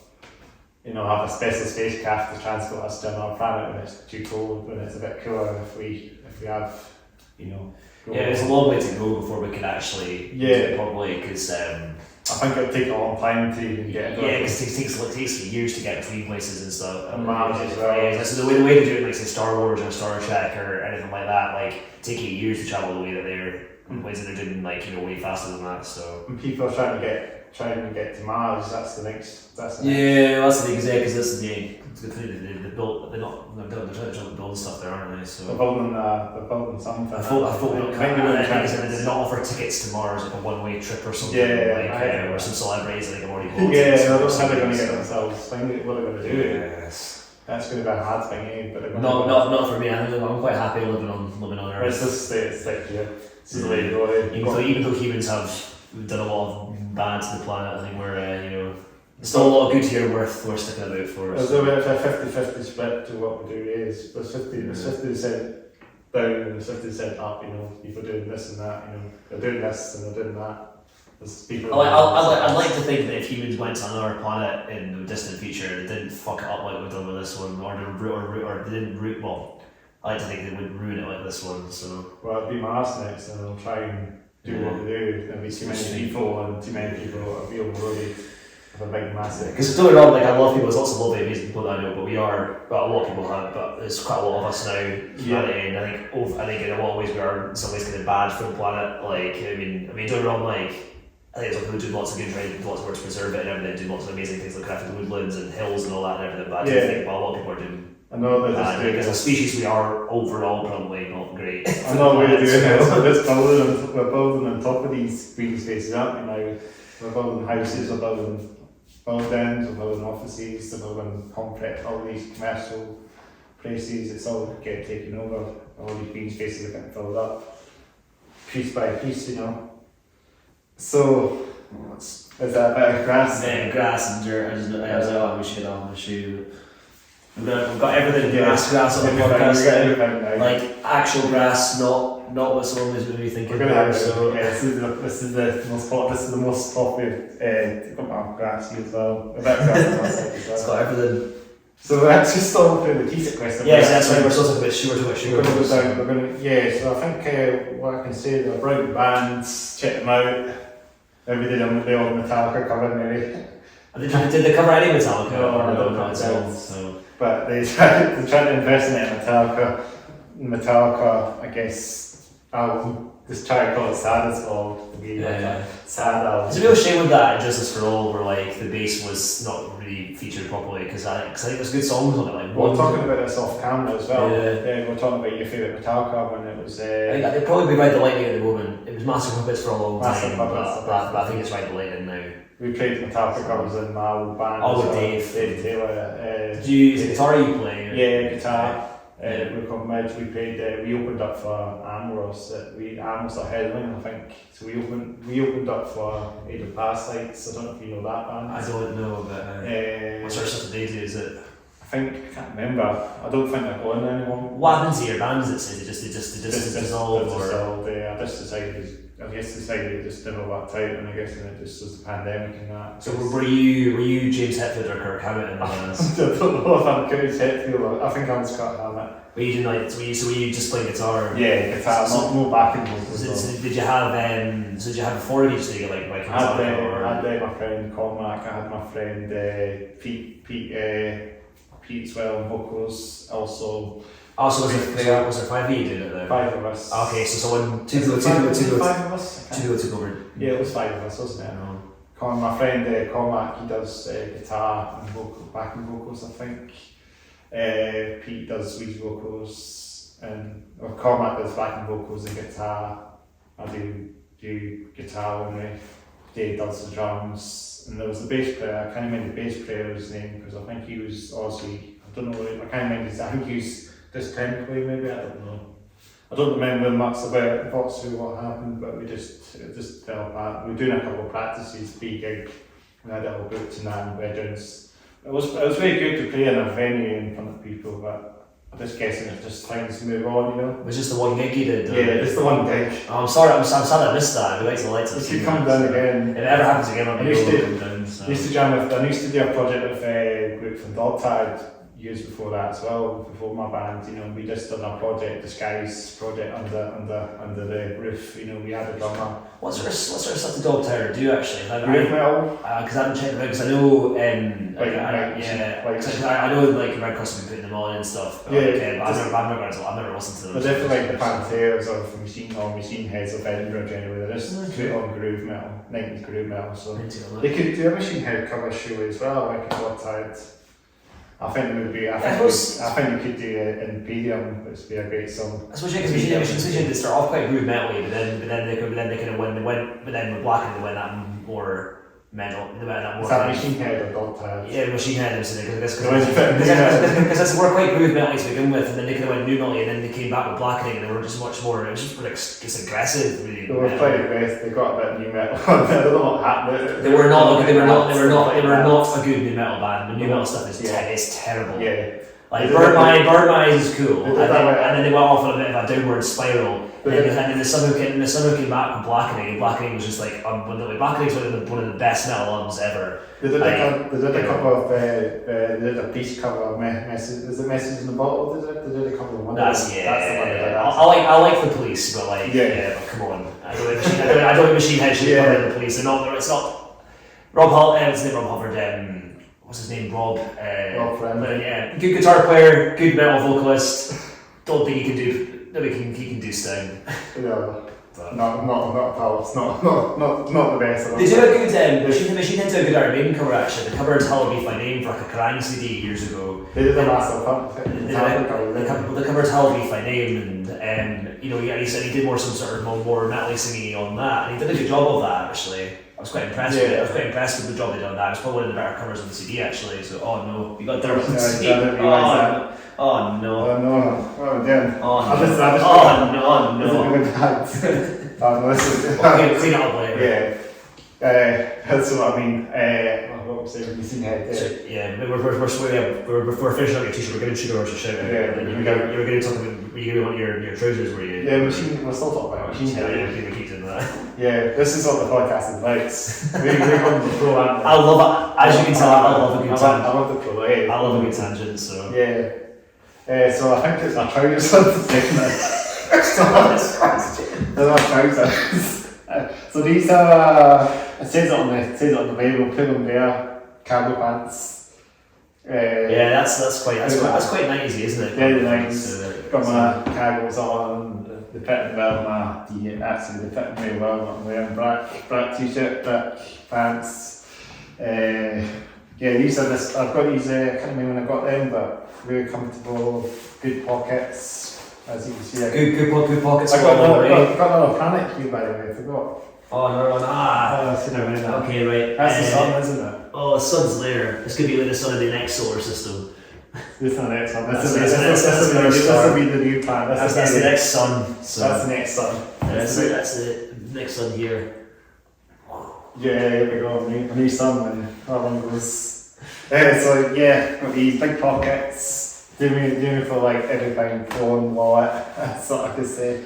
So you want trousers that have proper pockets and stuff. Yeah, like, you don't want ones with the tiny pockets like No, jeans, and no. the phone is showing half the phone is like on show, and your phone's going to Because fall. phones have gotten massive now. That's the thing. Phones, Like, like- they're so big now. Plus one, they can't design the trousers for the pockets, these days. You have to have a massive phone and just sticking out of your pocket, and that's it. Some trousers don't even have pockets. Some don't, sometimes they don't even want You have to just put it in pockets this- now. It's Put like- it in your jacket pocket. You got pockets go a long way, got off pockets go a long way. You have to put it in your jacket pocket or your back pocket or something. Denim jackets are quite good for pockets actually. If you got trousers that don't have good pockets, you use a denim jacket. They're quite good for pockets, like because they've got pockets because they've got pockets inside. Do they? I don't think my one does. Yeah, because mine denim jacket. I open up and there's like a pocket here, there's a pocket there. Yeah, mine was Quite quite good. decent one. It was good. Actually, the one that was denim jacket, it's obviously I did have. You probably see it a couple of episodes previously. I had it on a few of them actually, but not today. But But the denim jacket. yeah, it's got Metallica logo at the back of it. So if you go back a few So episodes, it's got Metallica on the back. yeah, it's got Metallica logo. Like a patch or something. Yeah, big patch. My friend gave me that. He didn't want it, so. I didn't want the jacket with the patch. No, the jacket. He didn't want the Ah, jacket. was the patch already on the jacket? Yeah, it's on the jacket. He gave it to me, so. Oh, nice. It was just. What's the patch? Is it just like is it just like their logo, or is it have a mention of like an album? Or Or it's a logo, but it's not one of the albums. I think it's one of their classic logos. I don't know what one it is again.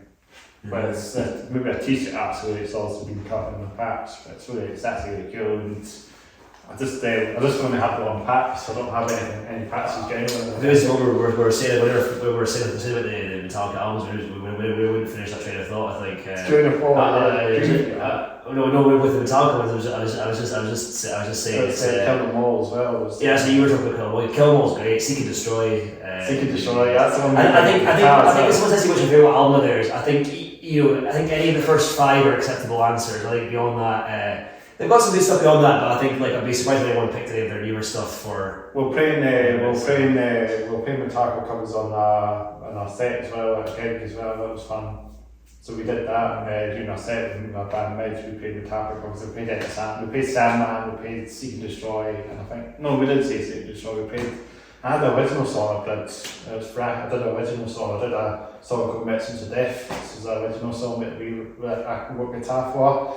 And then Did you play that? yeah, we played that. That's Frick Thrashy, just standard tuning guitars. I think overall consistent. And we had a fast bit as well. We had a 200 beat per minute. Yeah, that's what Thrash is best about being fast, isn't it? It's always for some good riffs and some good thrash, and that's what it's. And then I went to a sort of slow bit, and then went again, and I don't know. It was just a simple song, I find it really good live. Dave was such a great drummer. He'd be good at that. He's a session drummer at the end of the day, isn't he? He does. I don't know, but you keep your session drummer when it's like time you don't solve his bands. Yeah, but he'd be good at stuff. That's the name of thrash. It's kind of like it's obviously it's metal, but always like the sort of the speed of it. It's kind of very much from the punk sensibility, because that's the whole idea of it. Is they're merging the kind of punk ferocity and speed with like. It's all about speed metal as well. I do think with thrash, I do think like in terms of who's put out the most good albums, I think in terms of the thrash, I think Metallica are probably the one that's put out the most good albums. But I think the best thrash band is Slayer. I think Slayer are. Slayer on Fire, they are the best thrash band. Rain and Blood is one of the greatest albums, metal albums of all time. But I think when they're on at their peak, they're the best thrash metal band. But I think Metallica have more good albums. Does that make sense? I think Rain and Blood's better than everything Metallica have done. But I think Metallica have got like a 5 album solid output. The first 5 albums, solid 5 album run. The first 5, I think. And then they went. I like Death Magnetic as well. I think Death Magnetic's got. I think it was the bad one, wasn't it? I like Frantic, but I'm not sure. But I'm not keen on the rest of it. Yeah. The documentary's hilarious though. So funny. I need to check that out. Have you watched? Have you not seen some videos? Oh, it's so funny. Is it? It's just an example of what happens when bands have too much money and kind of become out of touch, and it's just unintentionally so funny. Like. Is it? Yeah, well, they're just like. Probably on YouTube somewhere. Yeah, you definitely find it there. It's just it's never worth a watch. You haven't already. If anyone's not watched it, it's you want a good laugh. It's definitely worth a watch. That's what you do. I don't think they meant it. I don't think they meant it to be a comedy when they put it out, but it is. It's a total comedy. So. It's totally is a total comedy. I should go with my shoes now. Yeah, you should get onto your shoes. Yeah. I don't know if you ever want to I don't know if it would be nice to try to do that, but I don't know if it would be Or do that, or I don't know. I don't know. You've got some nice DMs on this. Yeah, these are DM hiking boots, so I got these over Christmas. I've had a pair of shoes now, actually. I've been out in London and hiking, and I do lots of hiking, and these are my boots to go. So I've had a bit of a pair of shoes. Hikes, mud, stuff. How long you had them for? Just over Christmas last year. Over Christmas last year. Oh, so it's a year and a half then now. So no, Christmas last year, as in. Oh, the year's just passed us a couple of months. That's right. I was going to say they've been there for a year and a bit, so. Yeah, but I'm going I've been doing these boots almost at the time when I'm going for hikes anyway, so these are my like general hiking boots. But I do have, these are like combo boots, so they've got straps in them. And races, so these straps there, I can just tie my races as well. So they're very handy, they're comfortable. I didn't need to break them in. They're very comfortable, good hiking. I can hike on these all day. And I don't get any blisters or anything to worry about in my feet after. They're just brand new shoes. They're new shoes and a lot had issues with them, a lot fat and all that. So they're very comfortable. That's good. You've got to have good, very walking ones. You've got to have good shoes. Otherwise you get wet feet. Which is really rubbish, or you feel gets sore. You know. It does happen. I did have like DMs. Wet feet's one of the worst feelings. It's really bad. You get wet feet. It's horrible. I can manage it fine, but it's quite funny to have it. But I mean, I had these DM. I also have these other DMs with the yellow laces, the standard DMs as well. But I did have a pair of them before, but I had to get rid of them because they were pretty old. They fell apart. They had holes in them. An old pair of DMs. Were they similar to that, or were they like classic DMs? The classic ones, the OG ones. But like I've got a tall pair. I've got ones that go up to here, 1914s. Oh wow! That's proper old school. That's the skinhead pop punk ones, but I do have the 1460s, which is the sort of the OG one that everyone wears on. Everyone you see, probably like yourself and that, the standalone ones. They sort of mid probably. Were they comfortable to wear stuff they were coming up that high? Like, or not feel because I don't like boots that go up too high myself. They're okay. I think I manage them, but I wear them on the gigs and that generally. I want to try and look after them and just wear them on the concerts. They look cool, like the big boots that look great, but I might wear them on podcast at some point. I don't know. Just depends. I need to look after them, so I'll wear them on gigs and stuff. I might have them on your gigs, never know. Yeah, she can shoot down with them sometimes. Yeah. But the big ones, like, shoot down with them. I wanted to try and I would try and put them on, but it just depends wherever we go and stuff. You can always go off the beat track a little bit and it'd be unexpected. I'll get in muddy, so that's why I pick these ones all the time. Because I know that's what they're comfortable, easy. These are my hiking ones, they're just generally hiking and they're comfortable and they do the job and waterproof, I guess. That's it. That's the way to go. Yeah, I like to try and just keep them just try my best to wear them on. And I don't mind getting them all muddy because they are muddy anyway, so you can probably see on the podcast. Are they always muddy or? Yeah, half the time. Yeah. I don't even clean them and that. It's so bad. I mean, I'll let you new shoes, but I just walk anywhere with them off the puddles and that as well. I just like to do that, you know. Oh, cool. And I'm sure they don't let in water. They don't let in water, do they? No. That's good. No, I felt a couple of wet patches sometimes, but it's been alright. It's not been different. They're comfortable shoes, they do the job. You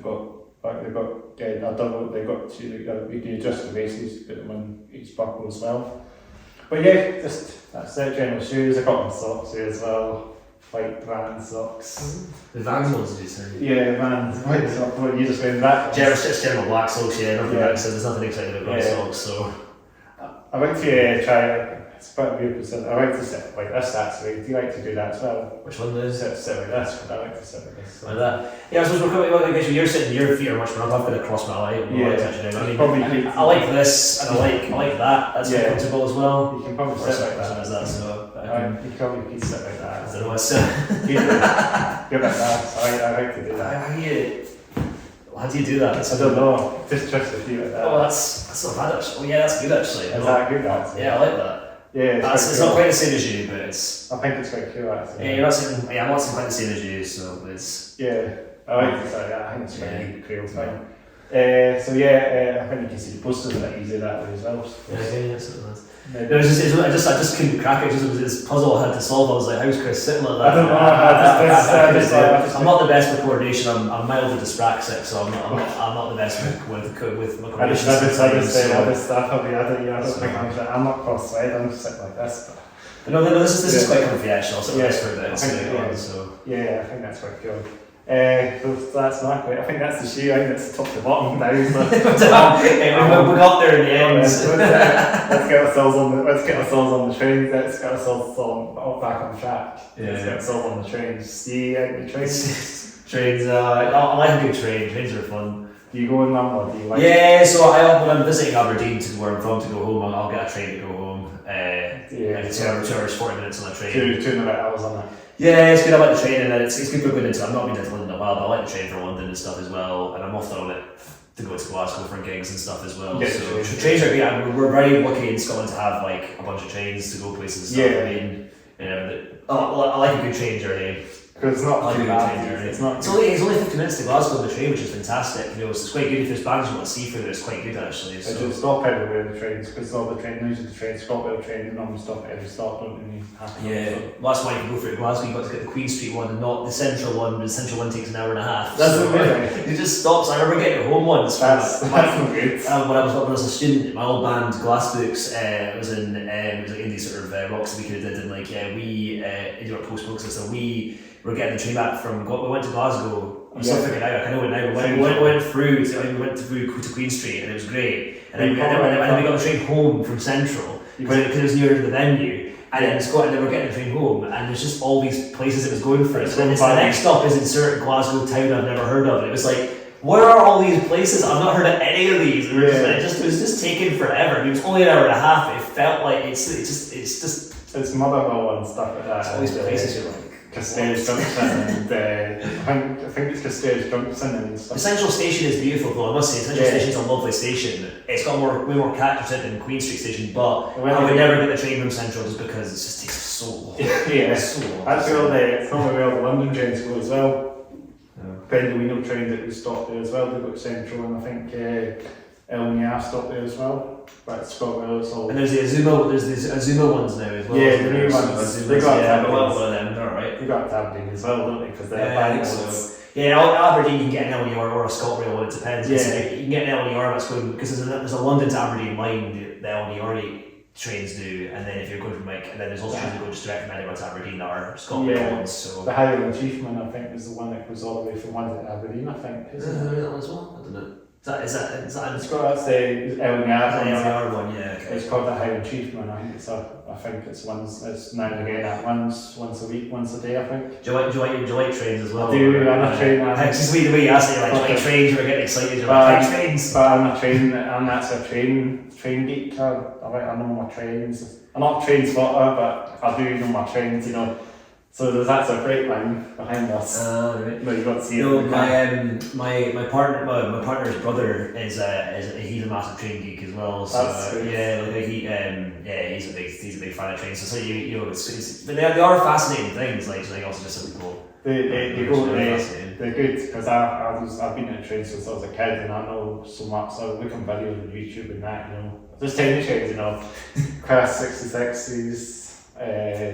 HSTs. You got some of the Scotland will have these like retired HST sort of sets now. Don't know if you know them, but I believe they got up to Aberdeen as well. So if you get an intercity service, that's one of the HST sets. Do you know them? Have you seen them before? What? Inter-7 they're called. So Inter-7 City. So it's the 7 cities of Edinburgh, 7 cities of Scotland. Did they just do them sometimes? No, it's actually they actually run them up to anywhere. I couldn't tell you enough. It's one of these. I see trains and I'm like, I think they're cool. Like I love it. You know, like I love being on a train. I love the experience of it. But I couldn't tell you like the different kinds of. I know ScotRail, LER, Zuma. That's as far as I know there's different gauges. You know, different gauges. That's as far as my knowledge And then the steam trains. I like them. They're cool. Like Flying Scotsman? That's a famous one. That's a famous one. That's it. I mean, but if you wanted to ask me like what's technical questions about all the different ones that look like this and everything, that's when I get lost. Like you were talking there, I was like, I don't quite know where he's getting at. Well, see when I had the Hand of Doom on, the singer from Hand of Doom, he came on the podcast. I think he was back on it. He was a few episodes back now, but he was really into trains. He knew some trains, you know. It's always good to just talk about a question about trains, and it's always cool to actually know that trains are. Well, if anyone wants to learn more about trains, they can go and check that out. They can go check that one out. So I'm the train man for you. Anyway, so we can always ask us. Or send you an email, they can ask you about trains. Go like, Chris, tell me about trains. And it's like 125s, you know, that's the train you might know. That's the one I should say it a bit easier. Then it's like 7 City Scots, into 7 City. Is that what the typical LER ones are? There used to be into City 125s, but they retired them because the Zoomers. The Zoomers are the main ones. Are they not still doing the old inner city ones? No, they've taken the 125s out, but if you go further down to like York, I think, there's then it's like 225s, which is they're still quite modern, like they're not, but they're sort of old trains, are like 50 years old. What are the Azumas? Are they just called Azumas, or are they called inner city somethings? Or they're called Azumas because they're Japanese trains, given it the Japanese name. Do they not have like a thing called the bullet train? Yeah, Japan, it's really fast. That's the train. I'd love to go on that actually. That'd be cool. Like, that'd be cool.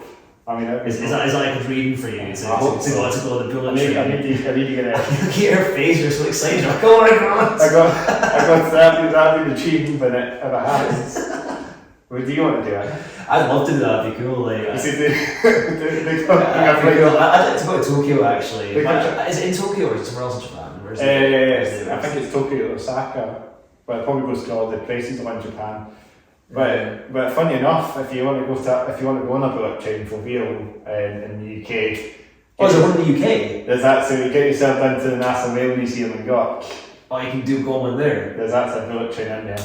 And can you ride it? Or? No, it's a static, unfortunately, but you know. Oh, so is it what? It's static? Yeah, but you can go on it and sit in it, but not ride it. It doesn't okay, static. Oh, that's sort of disappointing. I wanted to ride the bullet train. That would be dope, but unfortunately, it's just a static. I'm gonna go down and have a look at it anyway. One day. Second best thing I you were just to look at the bullet train to York. I've looked at it now, I'm going home. I met my friend down in York not too long ago, and we decided to go to the National Rail Museum for a day, you know, since it's in there, since we've done like halfway. He's from Nottingham, but yeah, why not? We just got to train a couple went on a Zuma actually. Probably honest. Yeah, got a Zuma down. Plugging all the trains. Yeah. And then we just got to York. Hi, this is the Train Geek podcast. This is the Train Geek podcast. We got our train It's not called Hats Off Here anymore. It's podcast. Wasn't to dedicate the podcast to train today. Your number one stop for train news and what means the Train Geek podcast. You should start a spin-off about trains. Like, yeah, you could do that. Like, so I'm glad you can make a third YouTube channel. Just talk about trains. Just get everyone on the trains and that. And, you know, I'll get my partner's brother Oscar to come on your train podcast with you. You can talk about trains. Let's do that. I'll get him on. You can talk about trains. That's what I mean. I'm just going to double check the recording. Yeah, keep doing that. Sounds good. So I hope the lighting's still. The sun's not doing any too bad today. Right. It's still good. I think it's still good. Yeah, it's still good. Sorry. Still recording? Yeah, it's still recording. Yeah, still recording. Trains. So we should just dedicate a podcast to train. Spin off. Try and get a train podcast on the go. You know, just dedicate it to trains. You got to follow with that for sure. So, but I know maybe some of these bands would have like their own trains to get around. You know, X-Stops would have their own train. I used to do like these train app things on MS Paint years ago. But I don't have them any longer. I think I've got rid of them, unfortunately. I used to do like every local band. I did do one for that tavern, but what you would take like a train? Just a poster. Or? No, just did it from all just to send them over to the band. I think they sent them out, but maybe there's like an old photograph on their Facebook page of the train somewhere. But So you put the band into the train, or just the band will go on the train, but we'll go on the train. Cool, okay, right. I started building band. I mean, it'd be fun. I mean, I don't. So if you can find it, send me. It'd be cool to see that. So I don't think I can do it. I don't think I have them anymore. It's just. I'll go on their Facebook and see if I can see it. See if you can find it. Yeah, that's the point. And then, but yeah, bullet train, go to York, see the bullet train. That's the way you go. Yeah. If I had all the money and all the time, I would go to Japan and try and ride the bullet train. That sounds like fun. Trains are expensive, actually, to be honest. Here as well. I mean, but if you have a rail card, it's not too bad. Sorry? If you have a rail card, it's not too bad. So I don't know how to work. Yeah, because I've got my 26 to 31, which will be expiring soon. But you get a third off, which is not bad. So, so I can get to Glasgow for like £9. And crowd. Right, return, which is pretty good. Yeah. Average, you usually like a 30 quid return. I've taken the train to Lithgow a couple of times to meet a friend through there in Lithgow. I've taken the ScotRail train on Lithgow. Well, that's not too bad either. I go through Livingston City Palace for there a bunch, and that's like a fiver. Because the buses are a bit, you know. Some of them they're cheaper, but they take longer and all that. It takes about an hour to get to Lithgow from Edinburgh by bus. McGill's bus was it? McGill's took over the X38 service that runs to Lithgow. Or Falkirk. It's not the Megabus then, is it? No, it's not Megabus doesn't go to run with those. It's just Edinburgh, Glasgow, isn't it? So Edinburgh, Glasgow. Aberdeen, etc. Citylink. The 909 service, actually, funny enough, is a service that goes to Bo'ness, because she lives in Bo'ness, something like my friend again. And we just get a Kits 909 she Kits 909 to Edinburgh. Sometimes we meet in Edinburgh, and sometimes I meet in Bo'ness, and we just get the 909. I get the 909 to meet her through there, and she gets the 909 to meet in Edinburgh.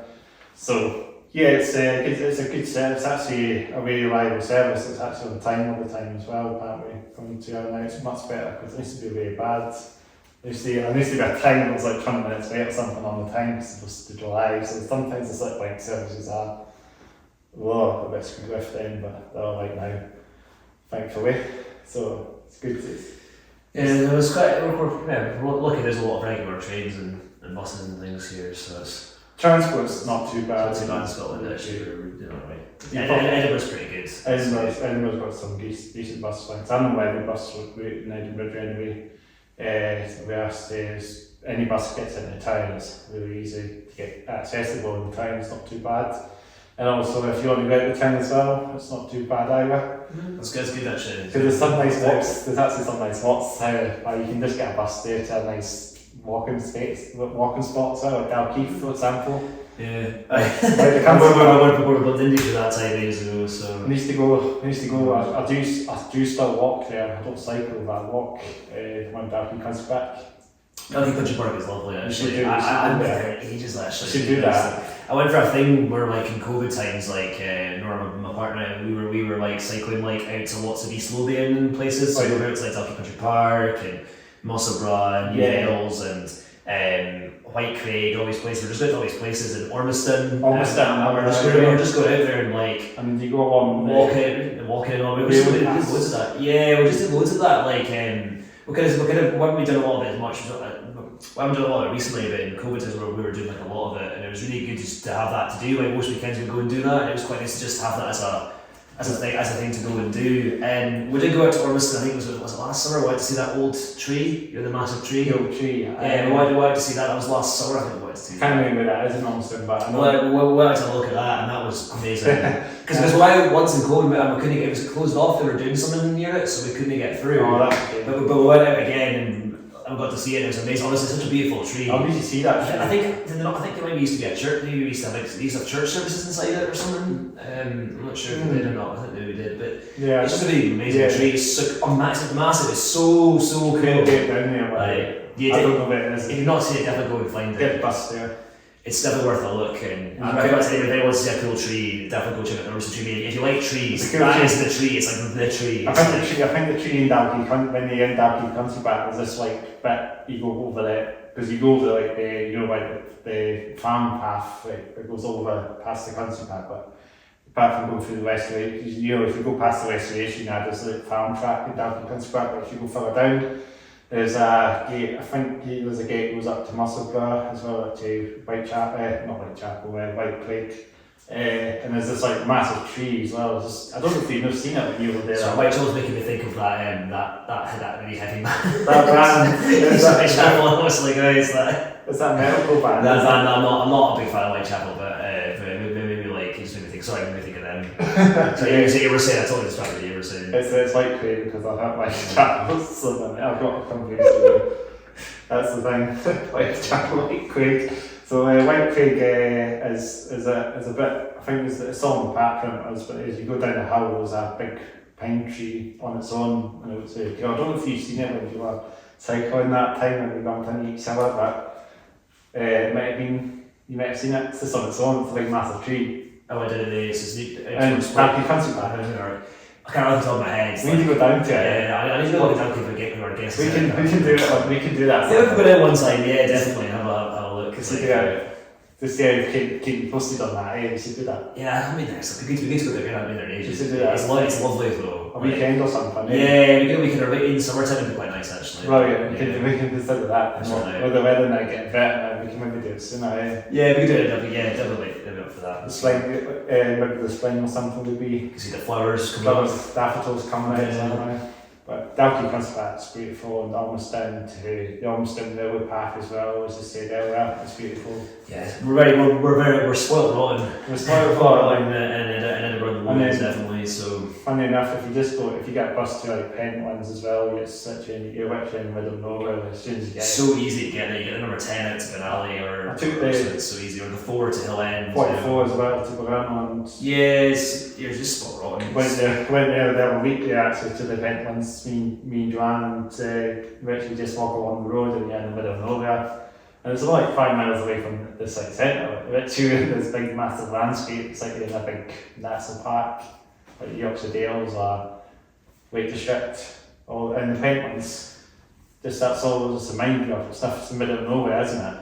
Yeah, it's like so close to the city, but it's just so beautiful. You go there, you can just forget about a lot of you forget about a lot of like the work, the I don't know, the troubles of real life, and switch off a bit and just lose yourself in nature, hear the birds, and look at the lovely water and the cliffs. It's such a lovely place to go to, and I'm almost feeling like, why am I not off tomorrow? Because if I was off tomorrow, I'd be going to the Pentlands. Like I'm just like, oh man, it's like. And I want to go, and I don't have the day to go, so you know what, I'm busy next weekend. Maybe on Friday after work, I'll have to do Friday. I'll finish out lunchtime on a Friday. I think I'll just have to go straight from work to the Pentlands next Friday. I think I'm going to do it. I'm going to do it. So we do it. Just you watch, I'm going to do it. That's the come as well then. What's that? That should come as well then. Yeah, maybe, so just get out, you know. Yeah, I want to get out, we could maybe go together, or I might go alone for like a little job, but I definitely need to go. So let's get that again. So about the end there. I was just saying I definitely need to go to the hills, the hills and just the Bridge House as well is lovely as well. Yeah, it's just so accessible. Even Arthur's Seat as well. That's like it's in the city centre, and it's like it's just to get away from it for a bit. It's lovely. I was there like last weekend, and then we had to be a nice time out there last weekend. Arthur's Seat.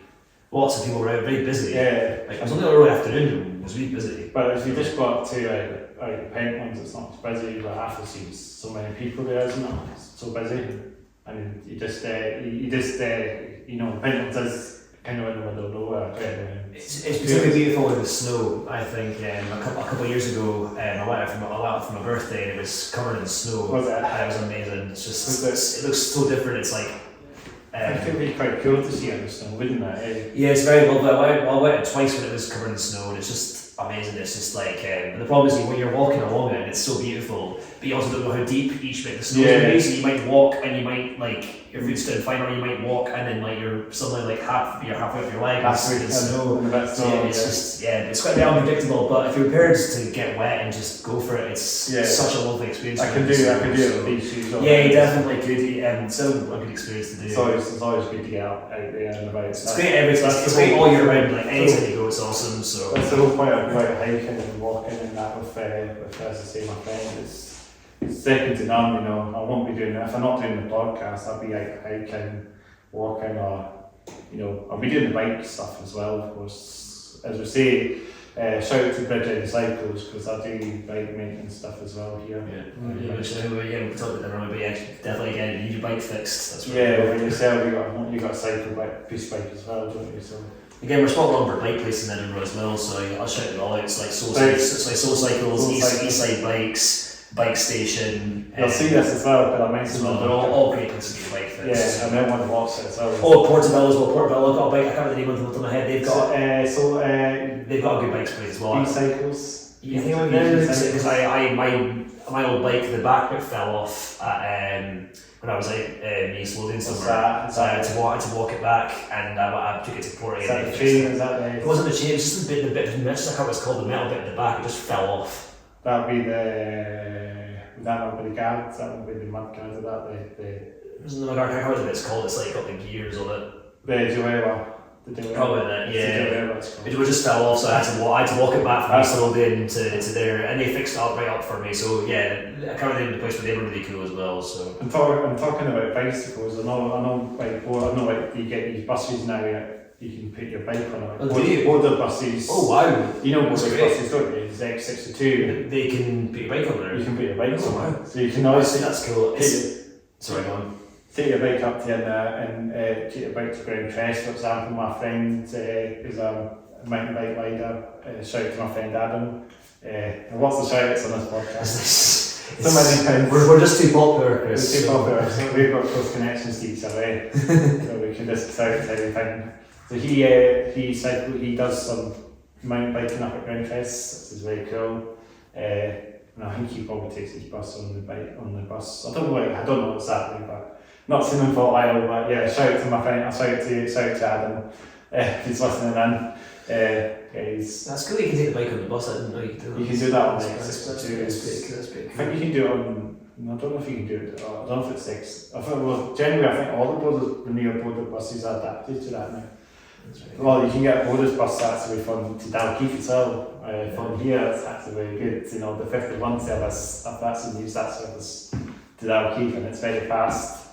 It hasn't stopped because everyone prefers to get a boarding bus than borders bus because I think it's a limited stop. Since the borders ones are quite fast, then. Yeah. It's because they're stopping last. Because the drivers are used to driving it past. Yeah, exactly. Because they're driving it off the south out of the city. Again, it's a bit of the speed, there's no speed limit, but it's less than the speed limit's a lot higher, so. And there's everybody in the wooding buses, they're stopping at every stop, and everyone's getting on and off, and that's all the fine. We're getting in a town, and it's stopping at every stop, and it takes a wee while to get into the city, but that's the way it goes. But there's lots of stops in the city, though, it's a big thing, so. And yeah, wooding buses are great. Shout out to wooding buses, brilliant buses. They keep their young fleet as well. They keep their buses young. Don't have old school, smoky, crap type buses as Fuzz does.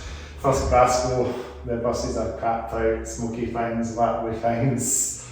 I think they're getting electric buses now that I heard wooden again. They're getting some e-buses. They get e-buses, alright. Yeah. Because they've got hydrogen buses up in Aberdeen at the moment actually. Yes. Which are cool. I heard about that. Yeah, like some of because it's first bus. That's the thing is buses should be publicly owned. The first bus. The advantage of I guess a private company like First Bus, which is like multi-billion or multi-million dollars, or not multi-million pound, multi-million pound kind of company is like they can afford to build hydrogen buses. Hydrogen travel is really expensive. Yeah, but it's better. I think hydrogen powered things are better than electric powered things, and they're much better for the environment. Well, because electric things are better for the environment, but then there's all the costs, there's all the stuff about making the batteries and all that. Yeah. But hydrogen power is like completely clean. It's just really expensive to do. So the sooner we can get hydrogen powered cars and buses, the better. But they do have some hydrogen powered buses up in Aberdeen, and it's cool they have that. But again, sadly, we live in a messed up world where a private company can afford that, yet Lothian, who's council owned, can, I think. And I think they take their feet down. Loading buses are further invested in some electric buses. But that's good that they're getting. Generally, their buses are. Got the trams now, which is kind of good. So you can make on that too. So. No, yeah, you can. I I like the trams. It wasn't worth all the upheaval of we to make them. It wasn't worth. It's good to have them. I like having them, but it wasn't worth all the drama to have them. Took it a leaf, but it's good that they're there and it's handy for your bike and everything. I've used them; they're great. But it was a lot of faff to get them in. So yeah, and it's also the leaf generally went downhill a little bit, I guess, because of all the work and the road closures and stuff like that. I think dead pace was obviously. It's looking really good now, but It's really better now. But it's a little big. Took them ages, Took them forever. And now finally we've got an actual tram linked to New Haven now that we don't have. Yeah, which it's good to have it, but there were buses that did that already, not always. But it's clean, good travel. So yeah, it's clean. Let's just say that. So and now that's a good thing, So and now we're bringing the trams up to the one firmly, I reckon, up to Auld Hoose. That's the next step. Do you want this bit to be like wrecked for ages? Sorry, there's mud on this. Yeah. So I've got mud on this of the song. Yeah. We'll need to clean it up later. Yeah, I don't think them. I don't know. They don't mind it anyway. Yeah, so they're bringing the trams up to hospital now. They've all family. They're bringing the trams up to there. I think eventually, Shawfair. It's going to take a while, but probably say about 15 years time, we'll get trams behind here, passing Bridgend. Even up to my area as well. Yeah, maybe.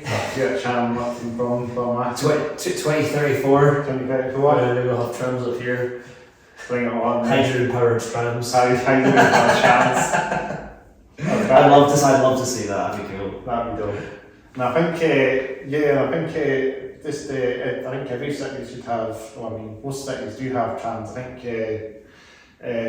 just in Europe, it's a big thing in Europe. Trams. Yeah, the netway as well. There's plenty of tram systems and subways and metros. But I know it costs a lot of money to reinstate all these things, Especially now with this HS2 thing, which is not going anywhere. Talking about trains again, but all that. This is all about transport now, eh? It's always just a transport podcast. Yeah. Should we move it back on to?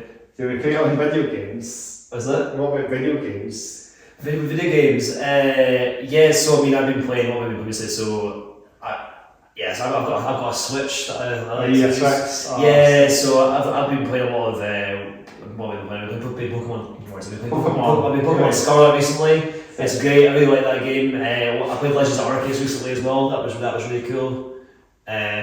So I like those and stuff, but like one of my favourite games of all time is Spyro Year of the Dragon. I got the remastered versions of that for my Switch, and that was quite. I know you can get all your games now, can't you, off on the Switch? I'm a big Crash Bandicoot fan as well, big Sonic fan, so I'm quite old school with like my games. And I recently heard as well, my brother told me as well, that I used to play. Did you play Star Wars Battlefront? No. I was really into those games when I was a kid as well, and they're releasing them on the Switch. Are they doing that now? Yeah, so I'm going to be definitely getting those. Because the first one had a really good map on the map where you fought against on this Cloud City bridge. That was really cool. Yeah. Yeah, so I'll definitely be getting that. So, but yeah, that's the sort of stuff I like to play. I mean, I'm not super into like I don't know how a lot of them. I guess modern high tech kind of gaming and stuff. I prefer. But everyone seems to. Old school things. I'm a PlayStation guy myself. I used to play the N64 when I was a kid. I played the Zelda. I played the other classics in 64. That's when my retro game when I grew up, and I was obviously, playing that for a while. And then the PS2. I think my sister got PS2 for Christmas. PS2 is brilliant. Sorry to my sister. that was definitely that's still one of the best consoles of all time. The PS2. It's like there were so many good games on the PS2. Crazy Taxi. My sister had that, and it had the Offspring in it as well. Did it have the Offspring? The Crazy Taxi. You played that, haven't you? I haven't played Crazy Taxi. What Offspring song did it have in it? I can't remember the Offspring song. That's Miracle that came out the year I was born. Smash. That came out the year I was born, which is the best Offspring album. So. Is it? I like Smash. It's cool. Yeah, there used to be a venue called Smash in. Do you remember that venue called Smash in Edinburgh? Do you remember that? That might be before I moved here. I mean, when was that thing? I moved to 2016.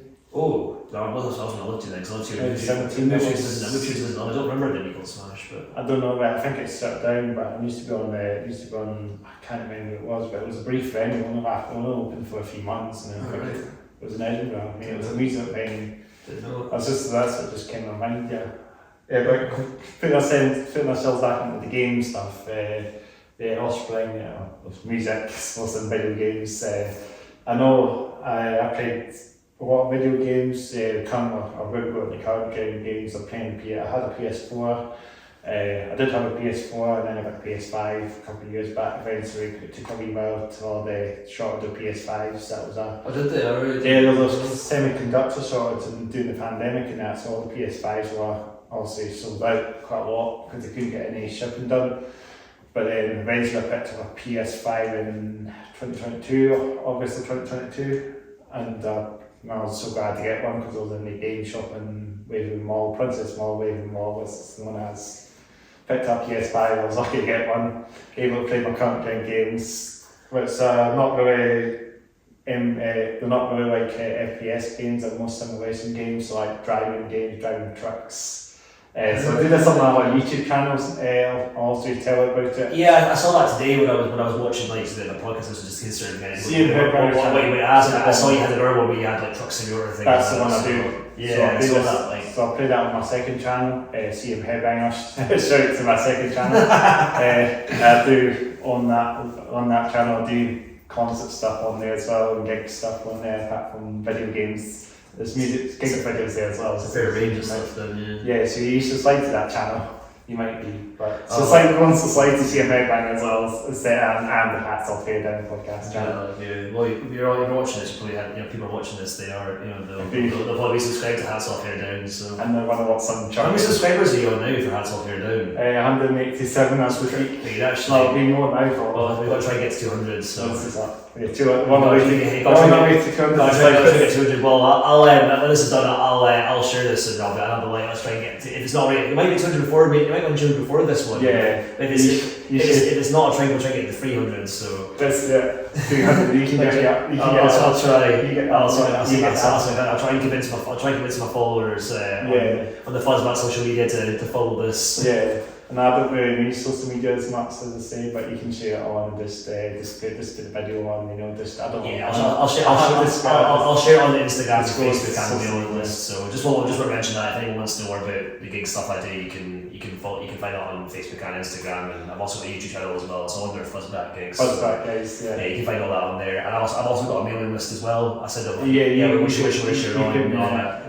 Hope that was alright to stick you on. Yeah, brilliant. Yeah, I'll do that as well. So anyone doesn't like social media, you first stay off that, which is. I need to try and attend some of your gigs at some point as well. We'll get into that in a wee set. Yeah, it's all video games. All I was about to say was basically just if anyone wants to find out my gigs and they don't like social media, like. Get in touch. You can email just fuzzbackgigs@gmail.com. Email. Yeah, email. Yeah, if you email with that, so I'm very findable. Anyways, yeah, sorry, we're on games and stuff. So simulation not trains. We're always talking about trains. It's games. So CM Headbanger, as I said, if you go on that channel, I'm driving big trucks, 40-foot tonners, fuel tankers. I'll actually got a look at one. So they actually put an update on one of the games recently. So thankfully, I'm able to play it again. Is it pretty much all on the road? Which was driving ones that you do? Yeah. Did you ever play the Italian Job when you were? The PS1. Yeah, that was a good one. Yeah, I played that. That was a good one. Someone had a PS1 in my school, and someone was to donate some games in. And it's fun.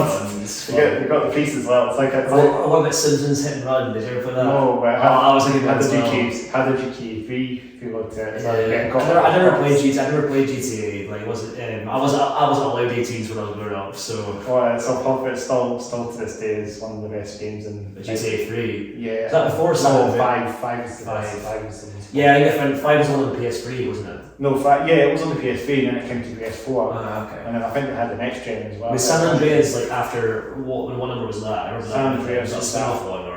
I think that was the spin-off one. I think it was after. I think that was after 3. It was maybe before 4 came out. I never really played them. I heard they were good, but I never really played them. So. They're still good. And GTA 6 was insane. GTA 6 is that out now or is that coming? The trailer's coming out. It's been a while since they had it out. You might have seen the trailer on. Because one of my old bandmates plays GTA 5. I remember going to his, and that was like 2012 or something. 2013. Yeah, it's like.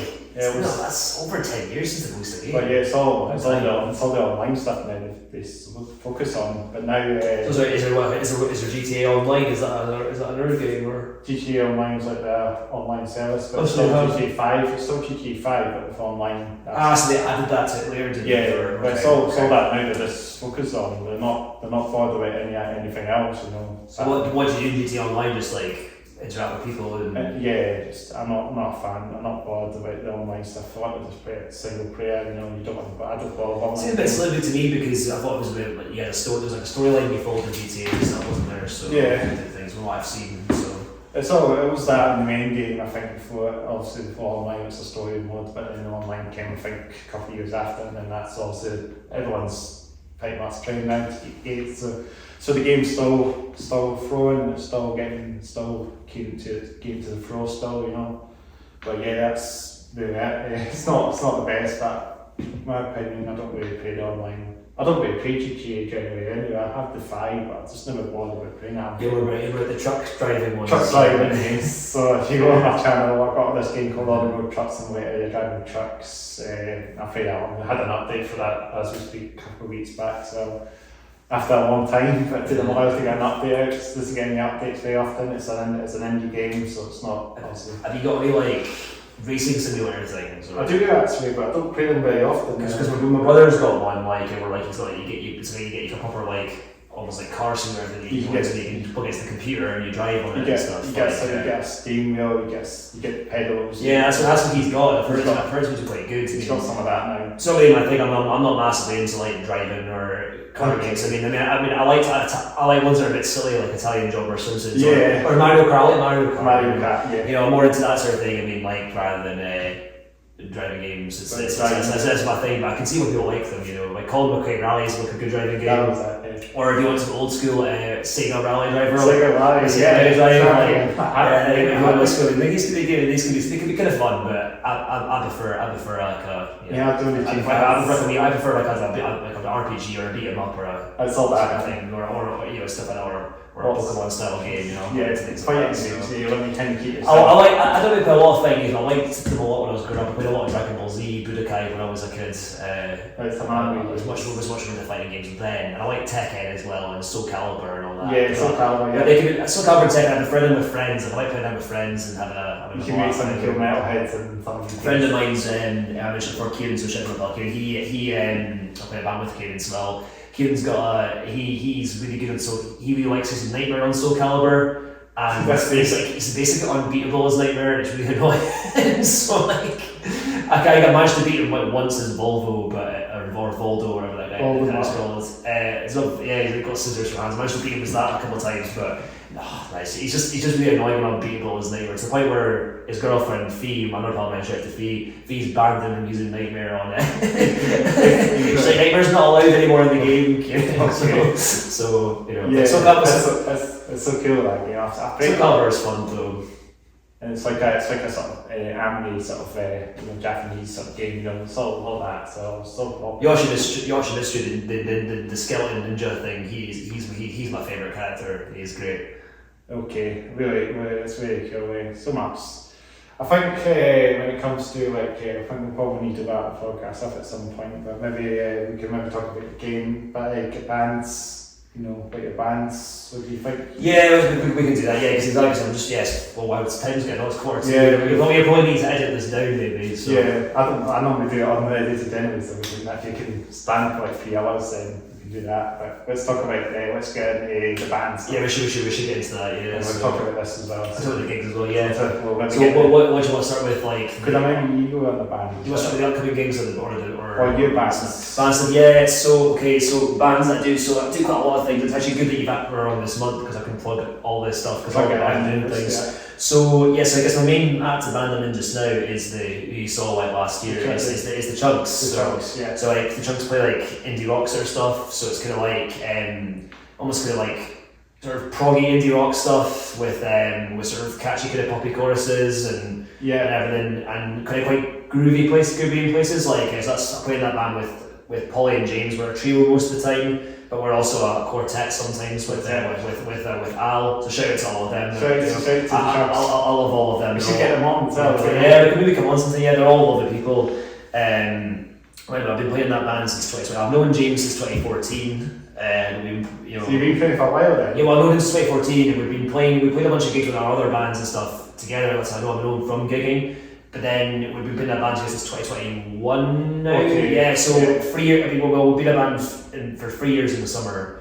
So we've put one album out called Oh Nothing. It's on Bandcamp, Spotify, all this stuff, and then we've got another album coming out soon that we've actually written most of. We've written all the music for, but we're just figuring out the backing vocals and all that and everything. And we're going to hopefully record that in London in April. London, you went down south then? Yeah, that's our plan. So we're going to try to record that then. So that'll be good fun, and we've got a few gigs next month. I mean, it might be this month by the time the podcast is out. Yeah. But we're playing on the 10th of March, so it's out before then. We're playing the 10th of March at Home Bar with a band called Joy and Struggle, who are shout to them. There's too many shout outs in this podcast. Yeah, so we've got all the heavier bands in this podcast, like Extot and stuff like that, and it's Red Professionally I've been on as well. Do you know them? Red Professionally. I don't know them. You used to keep up with a wee bit more. It's like you're in a separate scene. Yeah, it's always because I know some of the heavy bands, but not all of them. But so we're playing on the 10th of March at Home Bar, and then we've got an acoustic gig on the 20th of March at Dragonfly. We're going to do acoustic versions of the songs. We're going to play ukulele, some of the tunes. And then we've also got a gig at Sketchy's, which we're still finding Sketchy Beats Cafe. Is this on Edinburgh? Yeah, it's all in Edinburgh, yeah. So Sketchy Beats is a wee cafe in Leith. And that's going to be on the 22nd or 23rd of May, no, 22nd, 23rd of March.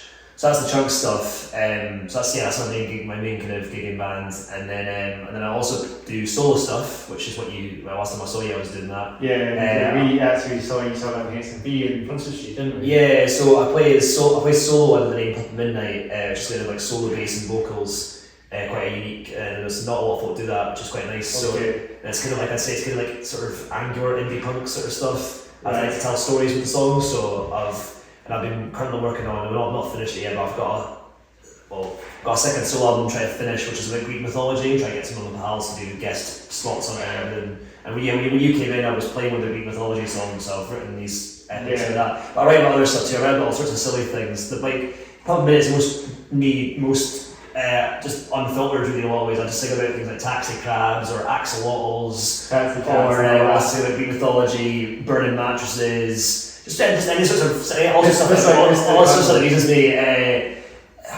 Flying armchairs, wooden fires on top of Historical Hill, locusts in the apocalypse, all sorts of stuff. And I brought this with me actually just to put it together. Is it still going? Hopefully. Yeah.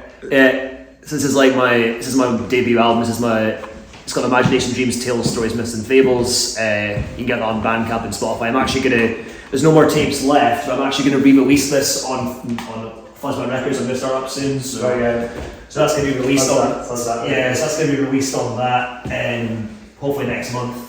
And everything, I'm going to re-release that, and then I've got an EP and an album I'm trying to finish off, so there's that. And I mean, this will probably have happened by the time this airs, but I'm playing at St Vincent's Chapel on the 2nd of March, so this will probably come out after that's happened maybe, but so I'm playing there on that, which will be good fun. Perfect, nice. This is the next Fuzzback show as well, so it's the next Fuzzback because I'm playing then. And then I'll just shout out all these acts just while we're here. Hopefully Cameron can see all that. So I'll just say them anyway as well. So you've got Adam Stafford, who's from Falkirk, the sort of guitar and vocals kind of sort of cyclic pop kind of things. You've got Alicia Shah from Glasgow, who is sort of psychedelic kind of sort of dream folk kind of stuff.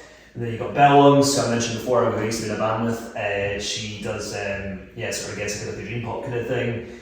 Brendan Lamont, sort of like acoustic folk punk troubadour. He works at the depot, or used to work at the depot. Right. And then Caverns Measureless, so this is another one. I mean, you've not had Sloth Metropolis on yet, have you? You should get them on. Yeah, you can check them out. Caverns Measureless is Callum from Sloth Metropolis. It's his solo project, so he's launching it out. This is like he's basically releasing an album that weekend, so he's going to play with his new band. That's good. And so they're kind of like, I guess, weirdo, proggy rock kind of stuff. And then Gaze's Ghost is basically from Glasgow, based in Edinburgh, and she lives in Tranent, I think actually. Tranent, yeah. And she's again sort of, it's like baroque kind of pop piano, and I hope she played the organ last year. I put her on. I hope she plays the organ again in the church. The organ's just lovely in the church. And then Pally, that's Polly, my bandmate from the Chunks. It's her band where it's like kind of like, you know, sort of two-piece kind of lovely harmonies, cello, mandolin, lovely beautiful harmonies and everything. Yeah, because with the church, it's not metal bands as much. It's not. No, yeah. The most metal thing on that bill is probably Caverns Measureless. Yeah. So, but they're gonna. But yeah, if anyone wants to see sort of some just lovely kind of music that fits well in a church with like, you know, because the church has got lovely reverb and stuff. Heavy bands work well in the church too. Like I mean, we came from the north, played again at the church, and they were amazing. And they played the Bridgend as well. So yeah, props to them. Shout to them. They're great. But like yeah, so.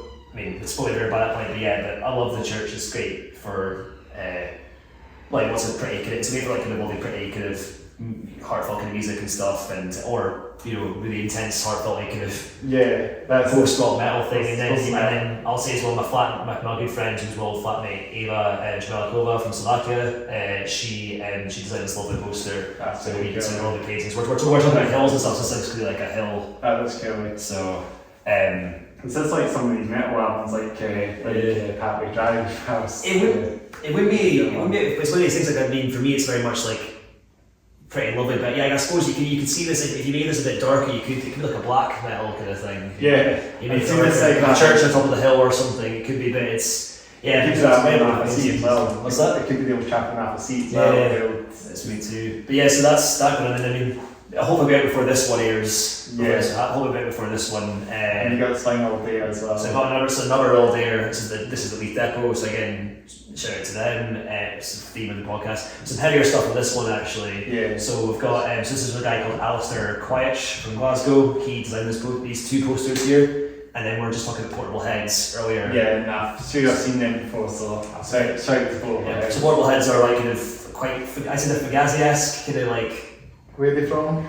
From Dundee, so they could probably come down and come on the book. Yeah, I'll tell them about that actually. They're like they're really cool. So yes, they're kind of like sort of proggy punk, proggy punk sort of alternative sort of stuff. They're great, and then you'd like Depeche Mode as well. Actually, it's the Depeche Mode, isn't it? Yeah, so they're also like Depeche Mode. They're like kind of a tribute to Angora, kind of like a kind of weirdo indie. Punk pop kind of thing, so they're quite weird and noisy, but they're also quite catchy. Yeah. And so they're from everybody. They're going to come in and play as well. They're great. I love the Depeche Mode guys a lot. So big ups to them too. And then Big Wayne's like an indie rock kind of thing. They're like older guys. It's really cool to see guys who are older kind of doing music and everything. So they're cool too. Doesn't make sense I help out. The Doctor, isn't he? He's a very problematic individual that and I help bring his music to life by playing bass with him, that's kind of like weird kind of noisy punk sort of weird sort of noisy punk kind of stuff. And then Ravlo is sort of indie poppy indie sort of kind of stuff. And then Ludacris is like a punk man, that's Lou McLean, who does like kind of white girl punk sort of stuff. And it's with sort of pop sort of sensibilities. That's her new band. Oh, yeah. So I look forward to seeing them. And then you might like these two guys are quite electronic sort of stuff. They're kind of almost industrial electronic kind of stuff. It's like Bridgend is like really like, he's a good friend of mine. So big shout out to Ryan actually, he's a really good friend of mine. I shout out to all these bands, just generally shout out them all. So he's what's that? Shout out to all the bands. Yeah, basically shout out to everybody I mentioned. This is the theme of this podcast. He's amazing. So he's like the epic like gothy, dubby like epic sort of stuff. It's really good. And then Vox is kind of like again weirdo electronic kind of glitchy kind of stuff, a glitchy kind of drone almost thing. But it's so these are Manchester, so it's going to be, both these gigs are going to be amazing. I'm really looking forward to both of them. I hope I can get down to that. I should definitely get myself down. Well, you can whichever one you come down to, so thanks for having me on. If you want to give me money, you can, but you can have a guest day. You can have a guest day as well. You can have a guest day, so thanks for having me on this. So, and I'll say as well, actually, this was the last thing I took with me to. Another tape. This is Portable Heads' tape. So this is their album. So this is already out. This is already out on Bandcamp, etc. and everything. I helped put this out. So basically, like, do you produce it? No. I didn't produce it. No, but basically, Hooligan from a band called Vincent. Again, another shout to him. You'd like them. They're like a hardcore punk band with like banjo. They'd be fun. Like just like fun to say all sorts of stuff. And they just have the drummer just shouts a lot at the back and everything. So. He runs a label called Untitled Records, and he wanted to help put out portable heads. They're based in Dundee, and he asked me if I could help put it out. So basically, all I had to do was give him some money. So it was put out with Fuzz Records, Global Records, and Untitled Records. They put it out, and so basically Untitled put it out, but then the other two labels gave some money to finance it. So I've got a bunch of these tapes. I've got about 10 of them at home. This is my copy, but there's another 10 at home. So if you come to that show, you can buy one, or you can just email me if you want one. The band will have this on vinyl as well, but send it in as well. But I may as well put that. So that's the first official release of Fuzz Records, because basically Fuzz Records is going to become a thing soon. Hopefully, I'm going to re-release the Pump Midnight album. I'm going to put the Chunks album out as well. It's not going to be like a major thing or anything, but I'm going to do the odd release because I want to focus more on gigs. Yeah. But I like the idea of I can see something I've noticed as well is for a free issue script. Oh yeah, so that's out for them as well. Yeah, so that's a big thing. I'm very big on gigs being inclusive and accessible to everybody. So just pay as you want. So like I've got a price like you pay on the door, a price where you buy an advance ticket, but I want to make sure people everyone come to the gig. Gigs should be affordable and accessible for everybody. So you can probably pay a wee bit less if you can't afford it. Yeah, exactly. And a lot of times people maybe want to come to a gig, but they don't have a lot of money. Because also we need to value music and pay acts properly, but at the same point, like you need to make music accessible and affordable for all. So if someone comes to the gig and they really want to come, but they can only pay a $5, or they can only pay a couple of quid, or they can't pay anything, I'd rather they came to the gig. I think I remember seeing that at the gig we were last time me and Daniel went to. I remember that being mentioned. So it's a good way to say it. Not that many other bands do, or Red Notice do that. Don't I like to try because it's so important to me. It's more important people are there. Like obviously you want to pay acts properly, but it's more important people are there. So most of the bands like Duncan puts on, we just puts the price there anyway, and you pay on advance tickets and obviously cheaper. Yeah, because I think, and obviously it's good. Sometimes it's good to have a price and value it in that way because obviously you need to value stuff properly. But I do think it's good to just let because to me, I find as a musician myself, I find like the best thing for me is if people come to see it. Money's an additional thing. I mean, I'm very lucky to say that because I have a job and it's not music and music's just the extra thing I get to do. But if you're a musician doing it for a living, it's a lot harder. But for me personally, it's like I just love getting to do it, and I feel very grateful for all these opportunities that I get to have. Well, it's good that this is what you're doing, mate. It's so brilliant to bring all this in. Exactly, but the other thing I was going to say with that was that I really love that you just get to do all that stuff, and then to me it's like if I play and someone comes up to me and says, "Oh, I really enjoyed that, man," or "That was a great set," that means the world to me. And I know other musicians feel the same. I suppose you feel the same, and it's like so if you ever go to a gig, or to anybody that's watching this, you go to a gig, if you like the set, just tell the musician, say to the musician, or say to them, even if you can't buy any merch, or you can't. Or it's more than in other ways, obviously, just say to them, that was a good show, I really enjoyed that, and it makes their fucking day, or it makes their flipping day. Yeah. It just makes a huge difference, and it encourages people to keep going and keep creating music and keep being themselves and keep expressing it. And that's the thing for those outside the community, it's really lovely to just have that. It's the same for anything as well, like Duncan as well, he does a great job, and she'd encourage him, that's a great sign, bass sound, pyros and all the stuff on the stage, get off the stage, play some crazy sets, bands should do a bit more of that, it's so good. Yeah, I think certainly Edinburgh's definitely thriving at the moment. There's a lot of good stuff happening. Yeah. Lots of people doing cool things. There's cool promoters. There was a Duncan doing things, and there's people doing yourself doing these podcasts. And and that's just like little podcasts dedicated to local bands and apps at the moment. Exactly. Folks do the same to you. People like your podcast. They should just tell you, Chris, that's a good job on the podcast. That makes you want to keep doing it. And it's very low key as well. This podcast is very low key. It's not high produced and that. It's very easy to edit and put it up. And so maybe this is before we sort of end it off. Do you remember a place called Studio 24? What's that one? Studio 24, do you remember that venue? Yeah. I never actually saw any gigs there, but I went there once when I went there once for a night out. It was a shame it's shut down. Yeah, it's really shit that's gone. I know, it's a shame, because that was my OG music when I used to say Breach from Within when they first started. Breach from Within were playing headlining one of the gigs, but look at it now, they're playing in big stadiums. What was the band? Do you know a band called Breach from Within? Breach from Within? Breach from Within. Breach from Within. I don't know actually, but so they play Studio 24 now, they're massive. I think I'm pronouncing it properly, but... Breach from Within? No, Breed. Breed. Oh, Breed from Within. Yeah. As in like, yeah, procreate and breed from this. Yeah, that band. That's the band. I think I'm saying it, I always say it wrong, but they were playing next to Electronic and then they're still in they were supporting Trivium last September. I got up there last year and it was brilliant to see them where they've gone. Where was it they played? O2 Academy, Edinburgh, Connacht Stage. Yeah, I've not been since this has become the O2 Academy. It's alright that it's the O2 Academy or...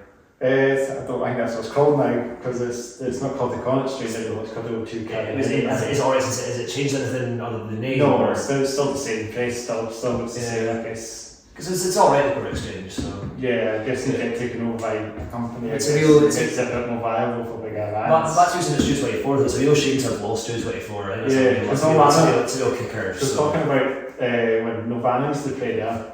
They've had Nirvana for Studio 24? Yeah. Oh, amazing. Before that time, obviously, that's cool. But it's just one of the things I'll say to people as well. We just need to keep supporting venues and bands. We actually keep supporting stuff like going to these things. Like, you know, venues will stay alive if you keep going to shows there and showing your love and just going against things. We've definitely been sort of family and wanted because of the press being there. They are a real success story of like how you can just basically like fight against things and stick around, you know. It's a real amazing story. Is it good for them now? Because they must be. So they're quite comfortable there now. The drummers are giving up with the plans to do things to that. So I think they're going to build stuff behind the things now. That's what they're doing now. Yeah. So they've benefited all that. They are amazing. They had such a battle ahead of them. The fact that they've like won that battle and are still there, and they're now actually they're better than ever. They're really fine. They're definitely really busy now. There's lots of cool gigs happening there, so if anyone wants cool gigs, that one there, that one but like there's loads of cool shows out there. Loads of cool people are putting on music or putting on events like I mentioned. All my records, queers, punk, other music, Pig's Friend, myself. Other things too, but lots of people putting on cool gigs there, and I want to make it continue because it's great to see all these ace bands playing there. You get so much stuff, you get really heavy things happening there, you get really like chill, pretty things. It's a huge range of styles there, and they're a really lovely venue. They do really good food, really good drinks, they really support them. It's my favourite venue in Edinburgh personally. Definitely. It's big shout out to all the folks that work there and run that. It's still small as well, and it's gets a good. Yeah. And the song. What's that? And the song they played. I think Brian Draver played them on. Hi to him if he's we're going to mention this when we really wrap it up. We was talking about gay panic defence and then the song. Yeah, so before we start speaking for something, because I went to that last night. Yeah, that's it. I'll just shout out all those bands. They're all great songs. It was Gendo and Carrie. Gay Panic Defence, Horse Bastards, and Endless Storm. I went to that show at Marshall's last night, and it sold out 240 people watching these great grindcore bands. So it sold out. It was amazing, just the sense of warmth you felt a good sense of community there, because it was like... It could be in the Bell or something. It could have been, but Marshall, it was good sounding Marshall's actually, but it was just cool to see that many folk down for a grindcore gig, you know, and it's really sense like if you didn't like grindcore, you weren't going to enjoy yourself there, but if you do, you like good grindcore, which I do, like... Violence as well. It was a great show, and I'm really sad Gay Panic Defence split up, you know, that was their last show, and it makes me quite sad. It makes me quite sad that they're no longer going to be a thing, because they're my faves on that. They were my faves. They've got them on podcast before that happened. They might still be up. You definitely get them a swarm. on. Get them the song on. Start saying the song. Come on, just come on the podcast. They should definitely come on. You can make it happen. They should definitely come on. But you know, they were just they're nice guys. They were all nice guys. True. It's funny as well. When I went to the show, it's funny. I turned up and I said hi to Graham, the front man on the door, and he was saying apparently there's two Stuart Frasers that were coming to the gig. Yeah, there was two of us, and he said to me that there's Stuart Fraser was going to find me. So I mean, if he watches, this is what I look like. Apparently he's going to come find me, and I never spoke to him at the gig, but apparently there was two Stuart Frasers. You went for the Nirvana, they come in that was Stuart. That's the one that like. Sure. Yeah, but it was cool to see Endless Storm again after like 5 years. That was the best they'd ever played. I think it's the best. The 2 times I've seen them, that's the best. I've got to see them again at some point. It's been a while since I've seen them. I've seen them at. I saw them at Bannerman's the last time. They were playing at Bannerman's. They say they don't play locally that often. No, they don't. They're playing a bit more. They're playing in the States, I think. They're playing in Japan. I'm waiting to play in the States, I think. They're playing in Japan. The place in Japan. It's So they talk about the bullet trains. yeah, they could like, what do you think's faster? An Emma Swarm song with a bullet train. Because they like trains. The guy, they think that they basically like trains, by the way. Oh, does he? Like Alex. Like Chapo. Charpo. He's the train man. Yeah. So they talk about trains all You day. can do that. You can get them on the podcast, talk about trains with Charpo, and then the rest of them can go back to AT. Yeah. Unless they're on the freight line. Class 57s. That's it. That's your train. you know all your train stuff.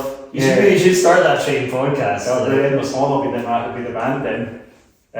Trains, bring it on, end of song. Yeah. Find some crash. Find some as the trains. Yeah, but no, if you like grindcore and power bands, check out all those bands. They're all like really cool to of that. So they're all like top quality of that stuff. Like the Horse Bastard, I was really impressed with actually, because the vocalist was doing like the lows and the highs. You know that? You know what Emma Swarm do? They have like the highs and lows. They trade off with each other, like the bass with the front man. But like Horse Bastard was doing that on his own. He sounded like two people. Yeah. And I was like, how are you doing that? It was like amazing. So I thought the guy from End of Swarm sounds like a seal. That's what it reminds me of.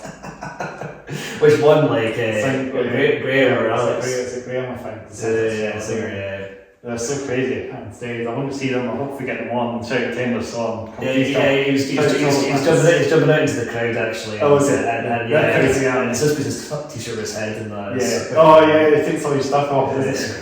Maybe do it on the podcast. It was a good show. Might get a bit crazy on the podcast at the end of the song. We'll bring them on. We'll be doing some moss picks again, wouldn't it? Yeah. So, is anything else we should say before we sort of wrap up? Probably have to. We've talked for quite a while. We should talk about the special guest then. So, next episode, I pre-recorded it, as we said. Got a bit of a special guest coming on the podcast. So look out for the next episode 43. Got a bit of a special guest from a well-known metal band. Is that as far as we're going to go? Mid-tier band. That's what we can say. Is that, you're not going to say who it is, just going to keep it on the down low? Yeah. I know. Let's just keep it on the down low. Keep it down low. But yeah, I think that's all we can say. Yeah, we'll probably wrap up. So I'll do my wrap up thing. So thanks again for coming on. Thanks again for watching. Thanks for taking the time, Stuart, to come on this podcast. Well, thank you very much for having me. We appreciate it. Well, thank you for having me. I've really enjoyed chatting to you. It's been a long time on wait, but this is I'm glad we've got it sorted. So let's get it on. I'm glad we've got it. It's going to be a important to get it on. It's been lovely. I hope it's not too long and too much. I hope there's not too much. I don't mind it long, but fluff for you to. I don't mind that. It's going to throw that so the whole line. We have talked and gone on so many tangents, but that's what I like. We've got our posters, we've got our tapes, we've got our teas, we've still got our chocolates. Very pop and shout out based podcast. But this is more like hopefully folks like watching it and have as much fun as I've had being on it. Yeah, so it's me as well. And then thank you so much for having me. Thanks again. I'll do my saying. So thanks again for watching or listening to the Hats Off Here Down podcast episode 42 with Stuart Fuzz from Fuzzback Gigs, as it says. Make sure to like the video, make sure to subscribe to the channel, make sure to leave a comment below. That's what we need. We should do that together. What's that? They're saying we should say this together. Make sure to like the video. Make sure to like the video. Make sure to subscribe to the channel. We should do it this way. Sit around, so make sure to like the video. Make sure to subscribe to the podcast, Hats Off Here Down podcast. So it's at the same time? Yeah. Okay, so make sure, how do make sure to do... Do I count into it, or should we... okay.